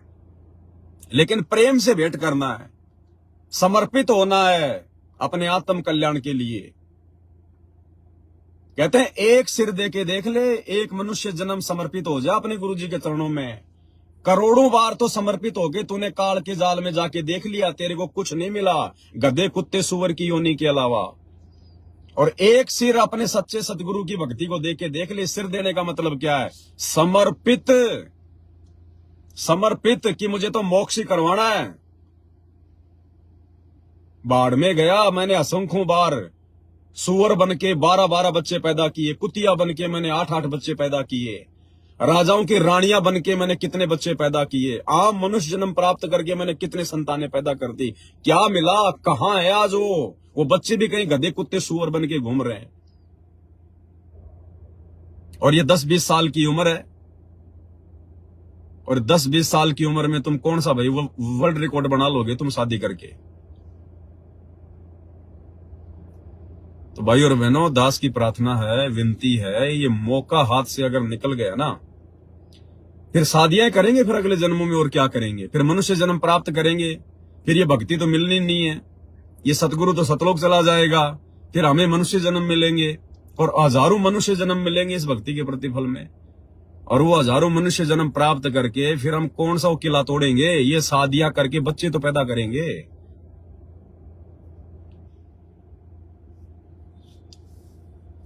तो भाई दास की प्रार्थना है, अगर रमेणी भी करनी है, शादी भी करनी है, तो थोड़ा धैर्य रखो। ये तुम कोई फौज पुलिस की भर्ती में तो लग नहीं रहे रमेणी करके कि भाई तुम्हारी जो उम्र है वो निकल जाएगी, कि उसके बाद फिर हमारा जो है वो ट्रेनिंग नहीं होगी। तो दो 3-4 साल की बात है, सतगुरुदेव भगवान आ जाते हैं। आने के बाद में फिर कोई अच्छा भगत देख के, कोई ढंग का भगत देख के, और फिर मालिक से आज्ञा लेके परमात्मा के सानिध्य में रमेणी करना, ताकि तुम्हारी रमेणी भी सही चले। वर्तमान में परीक्षा का समय है, परीक्षा के समय में तुम आंख बंद करके चल रहे हो, तुम्हें पता है कौन भगत क्या है, किस भगत के मन में क्या चल रहा है। ये 4 दिन का नशा होता है, ये ब्याह शादी रमेणी का। ये 4 दिन बाद में फिर वो नहीं लगेगी फिर अच्छी। अब तो बड़ा उसके ऊपर कोई मोहित हो रहा है, कोई फिदा हो रहा है, और 4 दिन बाद में फिर वो घर की मुर्गी दाल बराबर हो जाती है। दुनिया भर का बोझ आदमी सिर पे ले लेता है। क्या कहते हैं गुरुदेव भगवान, रिंचक सा सुख और दुख पहाड़ समाना। रिंचक यानी थोड़ा सा सुख, और दुख पहाड़ समाना यानी 2 मिनट का वो सेज का सुख, वो पलंग का सुख, 2 मिनट का बेड का सुख, और दुख पहाड़ समाना। और उसके बाद में वो मूर्ख आदमी दुनिया भर की आपत्तियों, पहाड़ जैसा दुख लेके घूमता है पूरी जिंदगी, करके बच्चे पैदा, फिर उसको स्कूल भेजना, उसकी ड्रेस लाना, और आज उसको ये करना, और फिर उसकी कोचिंग करवाना, और फिर कभी बीमार हो गया, कभी क्या हो गया, फिर उसकी ब्याह शादी की चिंता, फलाना दिखना, कोई उल्टा काम कर दिया तो फिर मुकदमेबाजी। तो परमात्मा कहते हैं रिंचक सा सुख, जरा सा सुख, और दुख फिर पहाड़ समाना। ये तो बूर के लाडू बताए परमात्मा ने, बूर के लाडू खाओ तो भी पछताओ और ना खाओ तो भी पछताओ। लेकिन आप और हमें तो ज्ञान दे दिया परमात्मा ने, जड़ बता दी। तो भाई देखो, मैं रमेणी वगैरह के लिए मना नहीं करता, लेकिन जो बातें हैं जो भक्ति मार्ग के अनुसार, जो बातें भक्ति मार्ग में बाधक हैं, और ये जो समय चल रहा है वर्तमान में, ये कितना इंपॉर्टेंट समय है, इसकी महत्वता कितनी है, भाई दास को बताना जरूरी है। और कोई मूर्ख ये सोचे कि हम ब्याह शादी नहीं करेंगे तो फिर बुढ़ापे में फिर हमें कौन संभालेगा, हमारे बच्चे तो होंगे नहीं। तो भाई ये अगर इतना भी अगर कोई सोच रहा है ना कि बुढ़ापे में फिर क्या होगा, मेरा अकेले का क्या होगा, तो वो फिर मूर्ख आदमी है, उसको ना तो अपने गुरु का ज्ञान समझ में आया, ना उसको भक्ति समझ में आ गई। अरे आने वाला समय तो ऐसा समय आ रहा है, भगत लोग, अगर ऐसा कोई भगत भाई अगर दिखाई दे गए ना, संगत में दिखाई दे गया, उसको हाथ जोड़ के अपने घर पे लेके आएंगे कि भगत जी घर पे चलो, सेवा का मौका दो, भगत जी घर पे चलो, सेवा का मौका दो, हम आपको कहीं नहीं जाने देंगे, अब अपने माता पिता की तरह आपकी सेवा करेंगे। क्योंकि समय क्या आ रहा आगे, सतयुग, सतयुग। जैसे वो इंद्रमती रानी और साधु महात्माओं को ढूंढने के लिए भूखी बैठी थी, ऐसे ही भगत भाई बहन आने वाले समय में अगर कोई ऐसा है भगत होगा, अगर ऐसा कोई भाई बहन, कोई माता संगत में होंगी जिनके बेटा बेटी नहीं होंगे, बुढ़ापे में जिनकी सेवा करने वाला कोई नहीं होगा, उनको ढूंढ ढूंढ के लाके अपने घर पर अपने माता पिता से भी 100 गुना अच्छी सेवा करेंगे। इस भक्ति से इतनी दया, धर्म, इंसानियत, मानवता हमारे हृदय में सतगुरु रामपाल जी भगवान जो है बल्कि भर रहे हैं। वरना सतयुग जैसा माहौल क्या आएगा। सतयुग में अपना पराया नहीं होता कोई, अपने जैसा दुख लोगों को दूसरे का दुख लगता है, उसको कहते हैं सतयुग। कोई भेदभाव नहीं, कोई अमीरी गरीबी नहीं, कोई जाति पाति नहीं, कोई धर्म की बातें नहीं। जीव हमारी जाति है, मानव धर्म हमारा, हिंदू मुस्लिम सिख ईसाई धर्म नहीं कोई न्यारा। तो इस सतगुरु रामपाल जी की भक्ति में वो पावर है, इस भक्ति की शक्ति से सतयुग आएगा, ऐसा आचार विचार व्यवहार हो जाएगा लोगों का।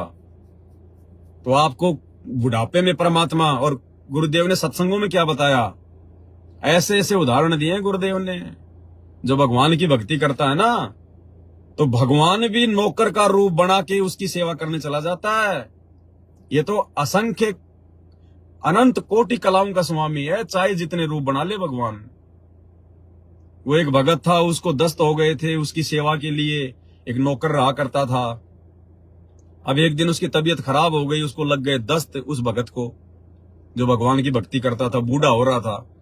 और उधर से नौकर की मां मर गई, तो उसने कहा कि महाराज जी मेरी मां मर गई, जाना जरूरी है। अब उसने भगत ने भी नहीं रोका कि भाई बहुत दिन हो गए लड़के को, और मैंने 20 दिन इसको जान दे, देखी जाएगी मेरे भाग में जैसा है, दुख सुख पाके अपना काम करूंगा। वो नौकर चला गया अपने गांव, और आधी घंटे बाद में उस नौकर का रूप बना के भगवान आ गया।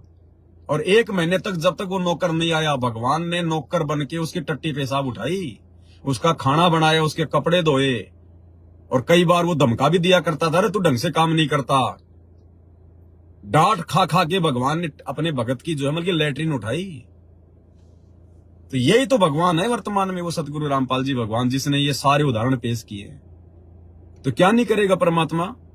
अरे दास किसको कहते हैं, सपने में बरड़ाई के जय कोई कहिए राम, वाके पक्की पावड़ी मेरे तन का चाम। इतना प्यार करता है भगवान अपने भगत से, लेकिन हम अभी तक भगवान की परिभाषा से अपरिचित है। हम अभी भगवान की परिभाषा से अपरिचित है। हमने तो भगवान इनको मान लिया जिनके हाथों में 8-8 हथियार हो, जिनके हाथों में तीर कमान हो, भाला हो, कोई त्रिशूल हो, कोई सुदर्शन चक्कर हो। हमने तो इनको भगवान मान रखा है, जो थोड़ा सा कुछ बोल दे उसकी गर्दन उड़ा दे। तो अभी तो हम भगवान की परिभाषा से भी अपरिचित है। भगवान किसे कहते हैं, भगवान वो है जो केवल सुख दे, दुख नाम की चीज ना दे, उसको कहते हैं भगवान। हर प्रकार की वस्तु दे, तो वो भगवान धरती पर सतगुरु रामपाल जी है। इनके ज्ञान से समझ में आएगा, भक्ति विधान से समझ में आएगा। तो भाई और बहनों, आपने वर्तमान में जो धरती पर परमात्मा प्रकट है और जो मोक्ष का समय है, जिस मोक्ष के समय के लिए देवी देवता भी तरसते हैं, ये साधु संत ऋषि महात्मा लाखों हजारों साल जंगलों में गुफाओं में तपस्या करके मर गए, उनको भगवान की छाया के दर्शन नहीं हुए। और आज वो भगवान खुद हमें सतलोक ले जाने के लिए आया हुआ है, और हम गफलत कर रहे हैं। फिर ये भगवान असंख्य जन्म नहीं संभालेगा, फिर जो इस मौके को चूक जाएगा, इस समय को। अरे अगर कोई बहन बेटी अगर इस ज्ञान को समझ के अगर शादी नहीं करना चाहेगी, पहली बात तो ये बताओ, अगर किसी ने अगर जो है वो लड़की के रूप में जन्म ले लिया, तो क्या जरूरी है कि शादी करना उसके लिए कोई जरूरी है? कोई संविधान में लिखा हुआ है क्या कि भारत सरकार आपको जो है बल्कि जेल में डाल देगी अगर आपने लड़की होने के बावजूद अगर आपने शादी नहीं की? तो लड़के शादी क्यों नहीं करते और फिर भी अपने माँ बाप के घर में रहते हैं? तो क्या लड़की अपने माँ बाप के घर में नहीं रह सकती? क्या लड़की को अधिकार नहीं है? क्या कानूनन उसको बराबर का अधिकार है? ये तो हम लोगों ने समाज को बिगाड़ रखा है। ये तो हम सामाजिक लोगों की आध्यात्मिक अज्ञानता के चलते अपनी घटिया सोच है कि लड़की को घर में नहीं रखना चाहिए, जवान लड़की को घर में नहीं रखना चाहिए। अरे वो जवान लड़का जरूर आपकी इज्जत पे दाग लगा देगा, लेकिन वो जवान बेटी कभी माँ बाप की इज्जत पे दाग नहीं लगाती। कोई जरूरी है? अपने माता पिता के पास में रहो, भक्ति करो और परमात्मा प्राप्त करो और निकलो यहां से। जब लड़का आजीवन अनमैरिड रह के माँ बाप के घर में रह सकता है, तो क्या लड़की नहीं रह सकती? क्या ये कॉमन सेंस की बातें हैं। हमने दुनिया देख के नहीं चलनी है, हमने भक्ति मार्ग को देख के चलना, अपने सतगुरु को देख के चलना है। अगर समाज की मर्यादाओं में फंसोगे ना, जिंदगी में भक्ति नहीं कर पाओगे। और आपकी तो अकेली माँ है। अरे बहन जी, आपका तो सोने पे सुहागा है, क्यों चक्कर में पड़ रही हो फालतू में? क्यों बच्चे पैदा करने की मशीन बन रही हो जबरदस्ती? और साथ संगति से इतना ज्ञान लेके, इतना समझ के अपने सतगुरु भगवान को, और फिर विषय वासना में भाग रही हो। आप तो अपनी माँ की सेवा करो, आराम से बढ़िया रहो। बुढ़ापे में उसकी भी भक्ति बनेगी, उसकी भी सेवा होगी, और अपनी भक्ति कर। और शादी करनी है तो भाई गुरुजी के आने के बाद देखना, बाकी आपकी मर्जी है। मैं कोई जबरदस्ती तो शादी वाले दिन आपका हाथ पकड़ के अलग करूंगा नहीं। आपने पूछा इसलिए मैंने बता दिया, इस भक्ति मार्ग के रूल के हिसाब से। तो भाई और बहनों, हर प्रकार से परमात्मा ने समझा रखा है। अब चलो, जिन जिन भाई बहनों की शादी हो चुकी है, चलो उनको तो ज्ञान नहीं था, उनको तो इतनी समझ नहीं थी। उस समय तक हमें इतना ज्ञान नहीं था, इतनी समझ नहीं थी, वरना ये पंगा कोई नहीं पालेगा अगर ज्ञान हो गया तो। ये तो काल का षड्यंत्र है, ये ब्याह शादी वगैरह, ये बच्चे पैदा करना, ये तो काल का षड्यंत्र है।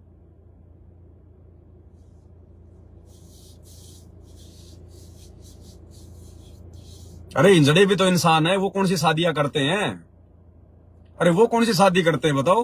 क्या उनका बुढ़ापा नहीं कटता? उनके समाज के लोग उनकी बढ़िया सेवा करते हैं।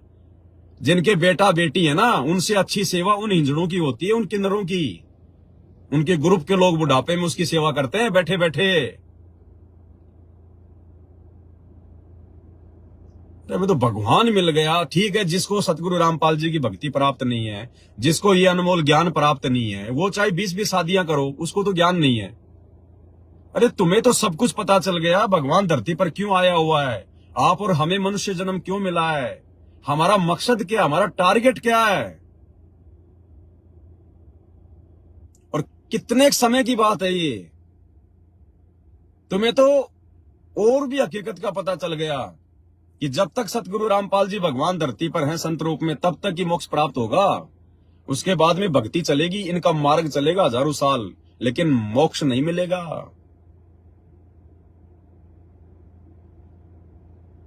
तो भाई बाकी आपकी मर्जी है। और दूसरी बात भाई और बहनों, जिसके संस्कार में जैसा परमात्मा ने लिख रखा है, अगर मान लीजिए किसी की रमेणी होनी है, कब होनी है, किसके साथ होनी है, अगर परमात्मा ने आपके भाग्य में यदि रमेणी लिख रखी है आपके प्रारब्ध में, तो वो होके रहेगी। आप अगर खुद भी किसी लड़के से बात नहीं करोगे तो भी रमेणी होगी। आप ना करना चाहोगी रमेणी, ना करना चाहोगी, और यदि आपके भाग्य में गुरुजी ने लिख रखी है तो होगी। फिर टेंशन किस बात की है? फिर भैया जबरदस्ती करके स्वतंत्र कर्मों के तहत अपने कर्म बिगाड़ सकते हो आप लोग।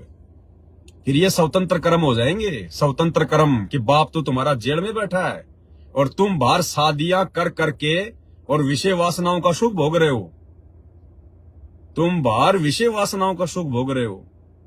ये स्वतंत्र कर्म है। फिर यहां पर स्वतंत्र कर्म बता रखा ना गुरुजी ने, स्वतंत्र कर्म काल ने छूट दे रखी है 25% स्वतंत्र कर्म करने की।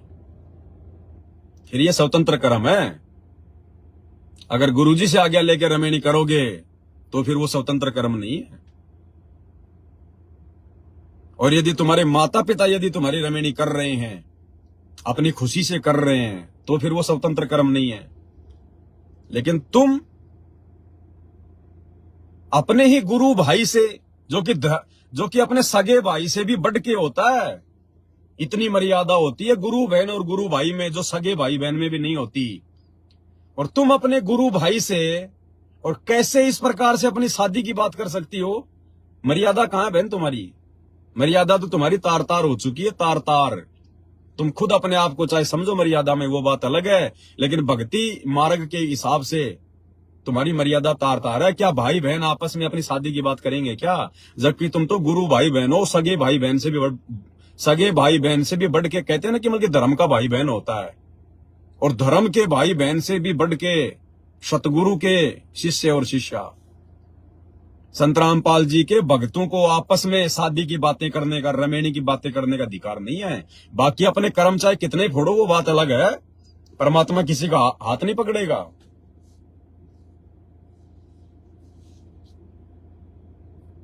तो ये आपकी अपनी मौज है, आपकी अपनी मर्जी है।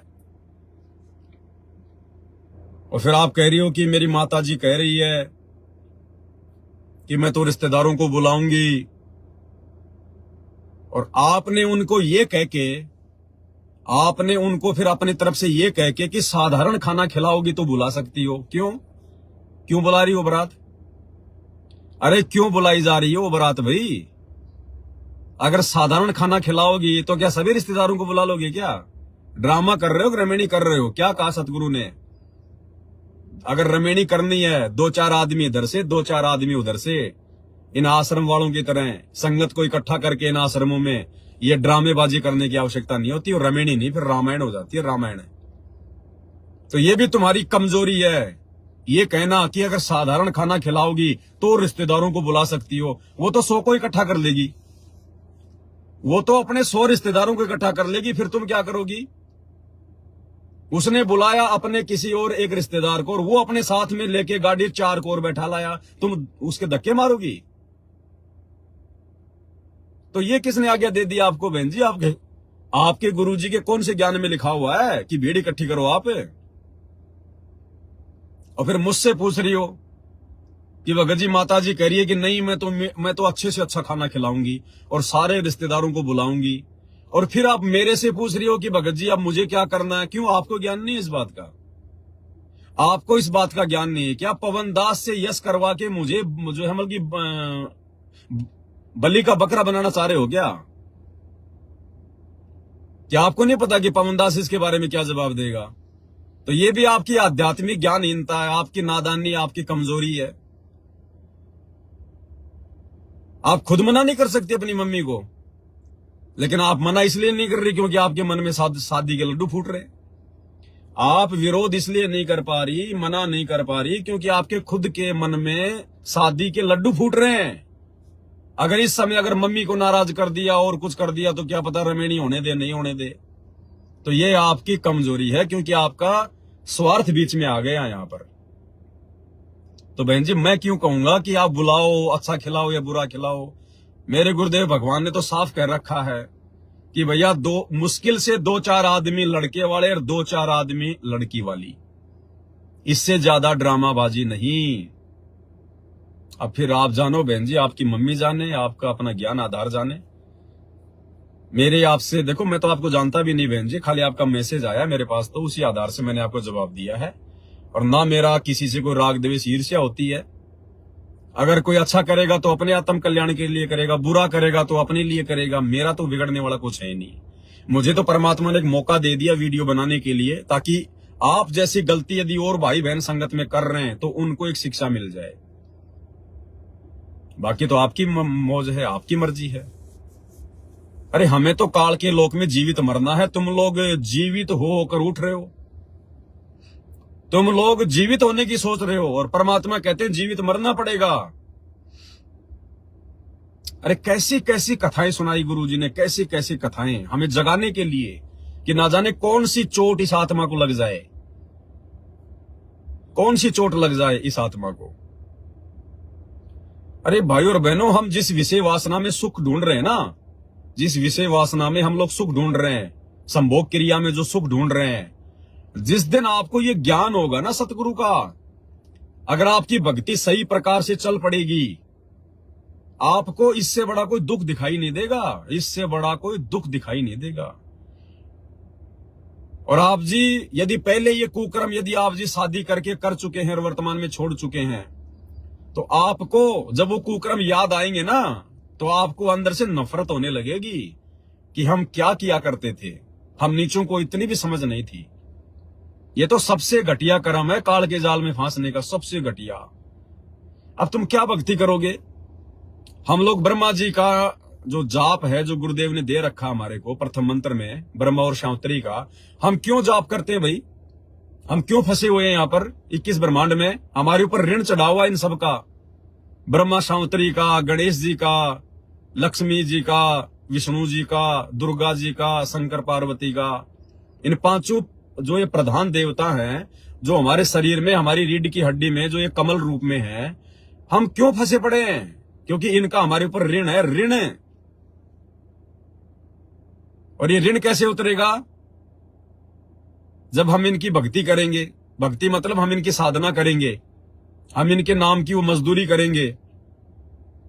और मजदूरी हम क्यों कर रहे हैं? इन नाम मंत्रों की जाप करके और ऋण उतारने के लिए। जो कर्जा ब्रह्मा जी का और सावित्री का जो कर्जा हमारे ऊपर जो चढ़ गया है ना, वो कर्जा उतारने के लिए। और उनका कर्जा क्यों चढ़ा? विषय वासना के चक्कर में पड़ के, विषय वासना के चक्कर में पड़ के ब्रह्मा सावित्री का ऋण हमारे ऊपर चढ़ गया। क्योंकि ये रजोगुण के स्वामी हैं। और एक तरफ तो तुम संत रामपाल जी से भक्ति लेके ब्रह्मा सावित्री का जाप कर रहे हो ऋण उतारने के लिए, और दूसरी तरफ तुम विषय वासना में पड़ के उसका ऋण और चढ़ा रहे हो। तो तुम्हारा कर्जा कभी जिंदगी में उतरेगा क्या? अरे भक्ति तो तुम करोगे थोड़ी, इतनी तुम्हारे पास भक्ति हो नहीं पाएगी, और ऋण चढ़ाओगे तुम ज्यादा। अब कोई आदमी तुम्हारे से 1 लाख रुपए मांगता है और तुम उसके वहां पे मल्कि मजदूर लगे हुए हो, और रोजाना वो तुम्हें 500 रुपए देता है कि भैया जब तक रोजाना मजदूरी करके 500 रुपए करके मेरा 1 लाख नहीं चुका दोगे मैं तुम्हें छोड़ने वाला नहीं। और तुम उसके वहां पे मजदूरी कर रहे हो और वो तुम्हें रोजाना 500 रुपए जो बल्कि माइनस कर रहा है कि ठीक है भाई तेरे 500 आ गए, तेरे 500 आ गए, और 1000 रुपए तुम उससे और उधार ले रहे हो।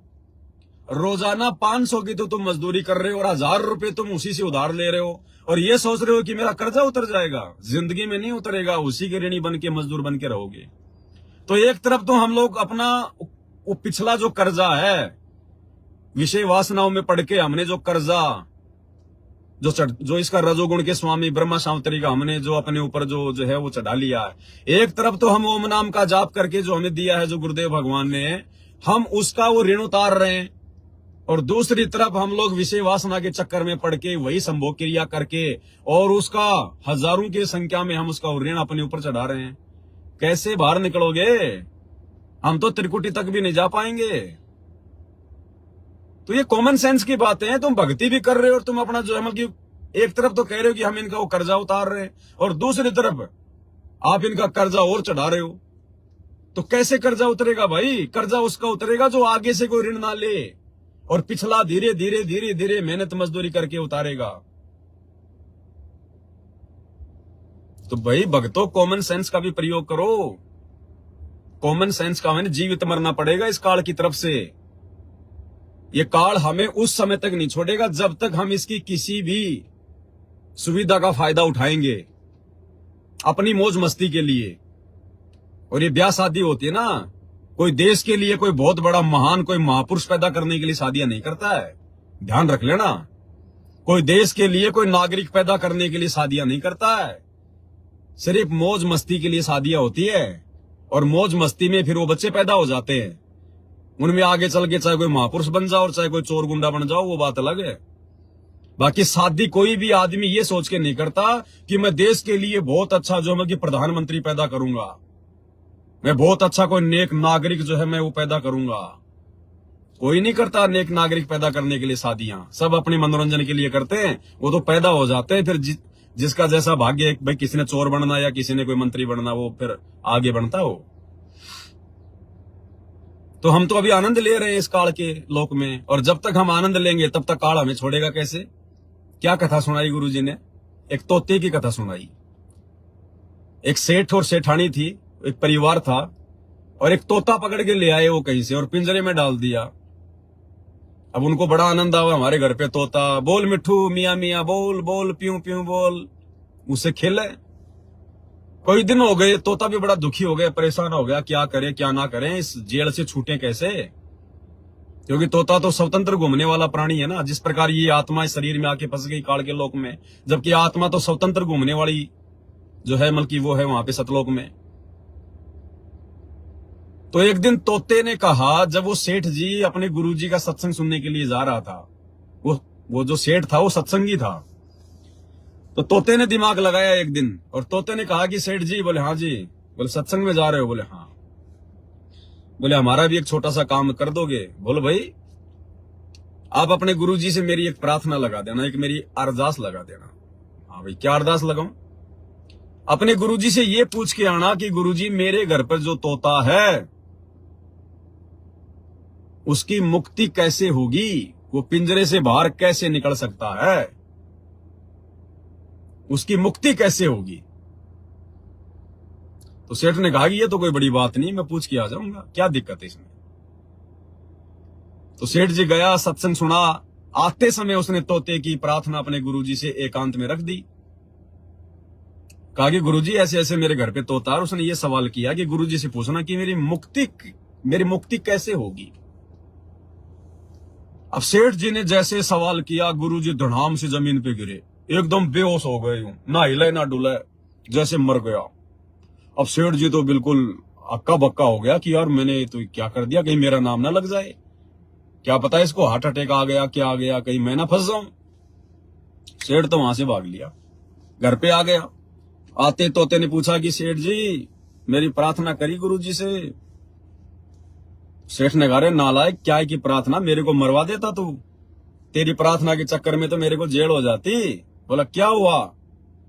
बोला जैसे ही मैंने तेरी अरदास की कि गुरुजी मेरे घर पर एक तोता है, उसने अरदास लगाई है कि गुरुजी से पूछना कि मेरी मुक्ति कैसे होगी,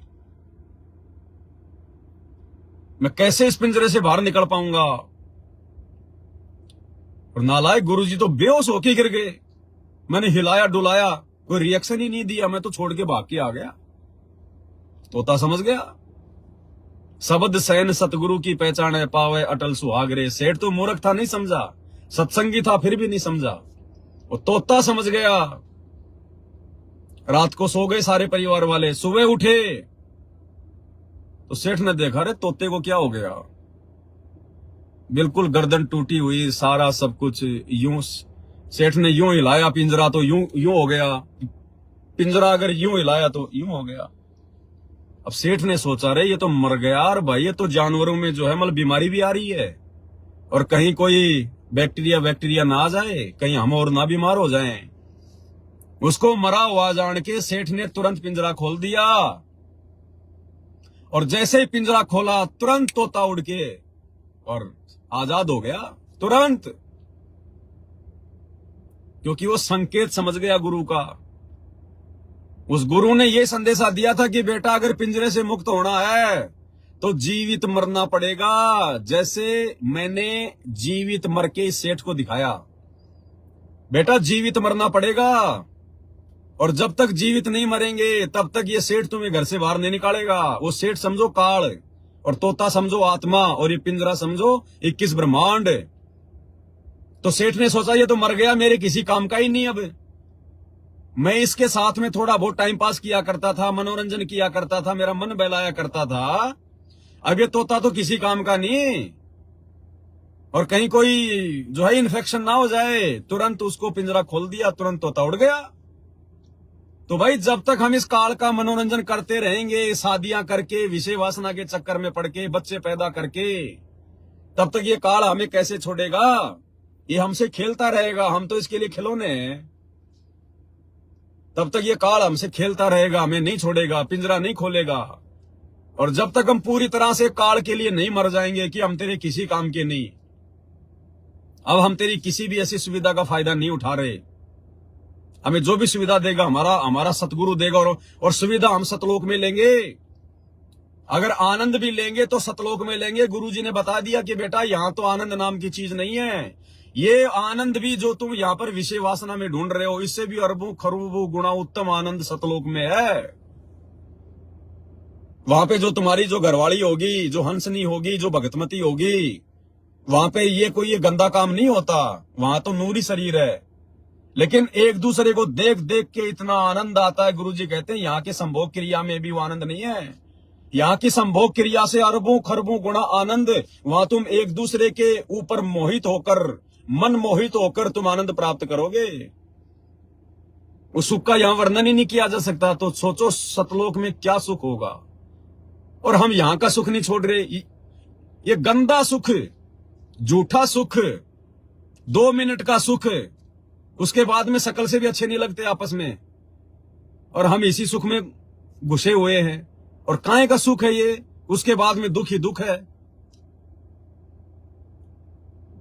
फिर वो तोता तोती पैदा हो जाएंगे, फिर कभी उनके कपड़े, कभी उनकी लेटरिन साफ करना, कभी गोद में टट्टी करेगा, कभी कहां करेगा, हैं?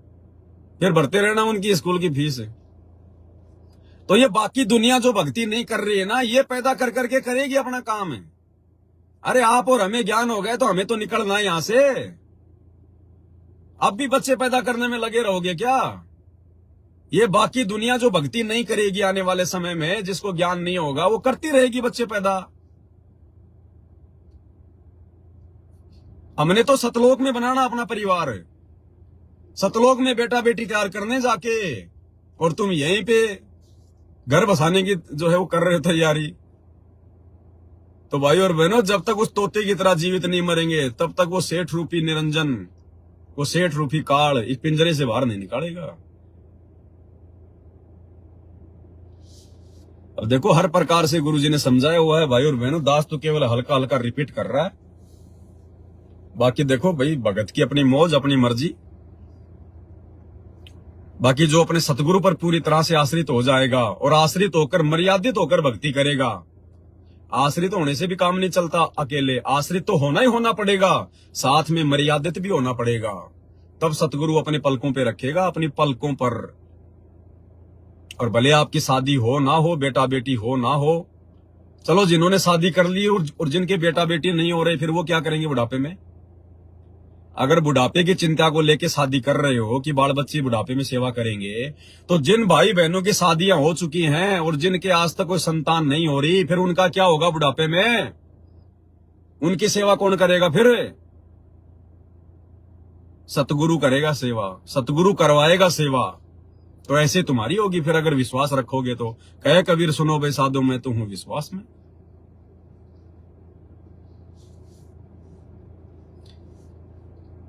बहुत सारी बातें भाई और बहनों। अब क्या देखो, दास कोई फालतू की बातें तो करता नहीं है, ना कोई दो पैसे यूट्यूब फेसबुक से कमाने के लिए दास लाइव आता है। ये तो हराम की कमाई है, हम तो सपने में भी नहीं सोच सकते यूट्यूब फेसबुक की कमाई। और ना हमारे पास में इतना फालतू समय है। यहाँ तो एक एक श्वास की कीमत बता रखी है गुरुजी ने। कहता हूं कहीं जात हूं, कहूं बजाकर ढोल, श्वास जो खाली जात है 3 लोग का मोल। और ये दास बार बार लाइव नहीं आना चाहता, मेरी अंदर से इच्छा नहीं होती लाइव आने की, लेकिन जब परमात्मा की तरफ से ज्यादा ही जब की दबाव आता है तब दास लाइव आता है। क्योंकि मैं नहीं चाहता कि बार बार मेरे वीडियो देख के आप लोग भी अपना समय खराब करो। और मैं डरता हूं कि कहीं परमात्मा मेरे वीडियो ज्यादा देखने से या मेरी जो है कहीं कोई भगत जो है मतलब उनका कोई समय बर्बाद ना हो जाए। नहीं, इस दास के पास तो इतने टॉपिक हैं, इतने सब्जेक्ट हैं, दिन में अगर 20 बार लाइव आऊं तो भी थोड़ा है, लेकिन परमात्मा से थोड़ा भय है, डर है। मैं कोई पब्लिसिटी के लिए, कोई अपने नाम प्रचार के लिए मैंने कोई चुनाव थोड़ी लड़ना है कि मैंने कोई वोट बैंक कोई तैयार करना है। ये दुनिया तो अपने स्वार्थ के लिए करती है, सोशल सेवा वगैरह जो भी होती है, अपने फायदे के लिए, अपने स्वार्थ के लिए, अपनी पब्लिसिटी के लिए, जान पहचान के लिए। हम तो जान पहचान मिटाने में लगे हुए हैं, हमें जान पहचान बनानी नहीं है यहाँ पर। हमने तो 21 ब्रह्मांड से अपनी आइडेंटिटी समाप्त करनी है। परमात्मा ने बता दिया, बेटा आज तो ये मनुष्य जन्म प्राप्त करके तू अपनी आइडेंटिटी बना लेगा। आज तो तू अपनी पहचान बना ले, और कल को जब गधा कुत्ता सुअर बन के घूमेगा तब कौन जानेगा तेरे को। तो हमने तो अपनी आइडेंटिटी समाप्त करनी है मेरे भाई। हमने तो सतलोक चलना है। ये लास्ट एंड फाइनल हमारा ये मनुष्य जन्म है, लास्ट एंड फाइनल। और जिसने बढ़ाना है भाई वो करो फिर अपनी आइडेंटिटी।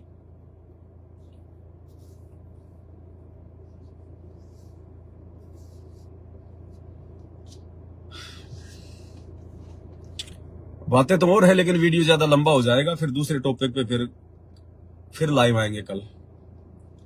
बहुत सारी बातें हैं, परमात्मा ने इतने सब्जेक्ट, इतने टॉपिक दे रखे हैं भाई और बहनों। लेकिन वही है भाई, हम जगत वाले लोगों की तरह कोई फ्री नहीं है। अब जगत वाले तो वीडियो बना सकते हैं ज्यादा, उनको ना कोई 3 समय की आरती करनी है, ना कोई मंत्र जाप करना है, ना उनको कोई अपना यज्ञ करना है, ना उनकी कोई मर्यादा है, ना कोई नियम है। उनको तो केवल पैसा है, पैसा दिखता है, तो उनका तो सारा दिन इसी में चलता है। अब आप और हमें तो परमात्मा ने और भी जिम्मेदारियां दे रखी है, भक्ति भी दे रखी है। तो ये बीच बीच में दास लाइव आके संगत में थोड़ी बहुत जो गलत फहमियां जो पैदा हो जाती है ना काल प्रेरणा से, ये सभी भाई बहनों को सावधान करने के लिए दास को लाइव आना पड़ता है, बताना पड़ता है।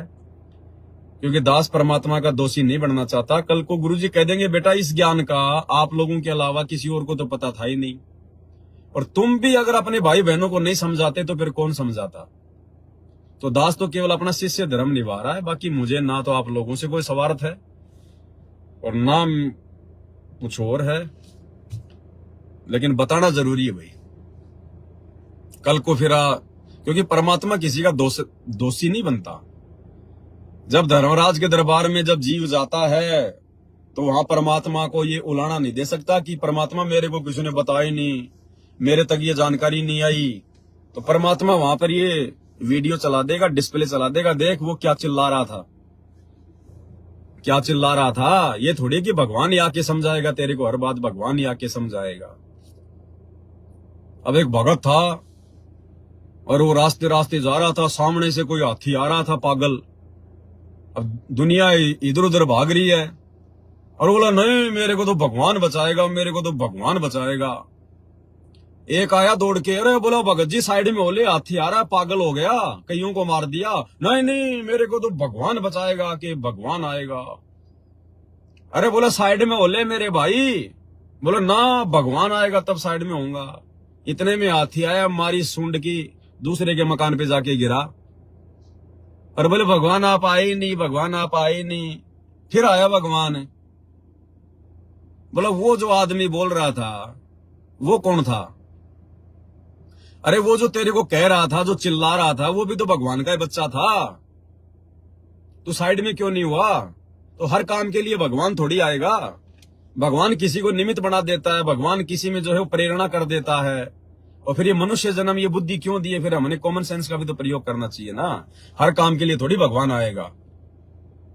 तो भगवान कह देगा बेटा देख मैंने तेरे लिए संदेशा भिजवाया था, बोल तूने सुना कि नहीं सुना? तो वहां तो सब याददाश्त आ जाती है, हाँ जी सुना था। तो फिर मेरे को क्या उलाना दे रहा है? तो भाई और बहनों परमात्मा दया करें। दोपहर की आरती का भी समय हो रहा है। तो देखो दास तो भाई जैसे जैसे परमात्मा दया करेंगे, प्रेरणा करेंगे, अपनी भक्ति भी करनी है। जो जिम्मेदारी है, जब तक हमारे गुरुदेव भगवान जेल से बाहर नहीं आ जाते तब तक जो जिम्मेदारी है वो भी निभानी है, और ये निभाते रहेंगे मालिक के आशीर्वाद से। तो आज की वीडियो में केवल इतना ही भाई और बहनों। मेरी किसी बात से अगर किसी को कोई तकलीफ, कोई दर्द, कोई पीड़ा पहुंची हो तो दास हाथ जोड़ के क्षमा प्रार्थी है। जो सत्य है वो मैंने रखा है ज्ञान आधार से, बाकी मानना ना मानना ये भाई अपने अपने बुद्धि विवेक के ऊपर है। और रही बात ब्याह शादी की, तो जहां परमात्मा ने संस्कार जोड़ रखा तो होके रहेगी, लेकिन स्वतंत्र कर्मों के तहत भाई और बहनों अपने कर्म मत बिगाड़ो। वर्तमान में ये परीक्षा का समय है, सोच समझ के डिसीजन लो। साल 2 साल में कोई मर नहीं जाओगे, कोई तुम बूढ़े नहीं हो जाओगे। और इतना ज्ञान दे दिया भगवान ने घर घर में, और उसके बावजूद भी फिर तुम काल को अपने घर में घुसा रहे हो जबरदस्ती लाके। एक तरफ तो तुमने भगवान को बैठा लिया, घर घर में बेड लगा लिए, अब तुम काल को घुसेड़ रहे हो घर में, ये विषय वासना के चक्कर में पड़ के। तो क्या भक्ति थोड़ी हो रही, फिर तो ड्रामेबाजी हो रही है, तो देखा देखी हो रही है फिर सारा काम। बाकी अपनी मर्जी है सबकी भगत जी। परमात्मा से सद्बुद्धि की भीख मांगो। वर्तमान में ये थोड़ा बहुत समय है, कुछ लेना देना नहीं है, फिर कुछ भी लेना देना नहीं है। इस स्टेज पे आकर साथ संगति से इतना जुड़कर, इतना ज्ञान लेकर भी अगर कोई गलती करेगा फिर परमात्मा नहीं संभालेगा। फिर भाई साहब करते रहना फिर बच्चे पैदा अगले जन्मों में।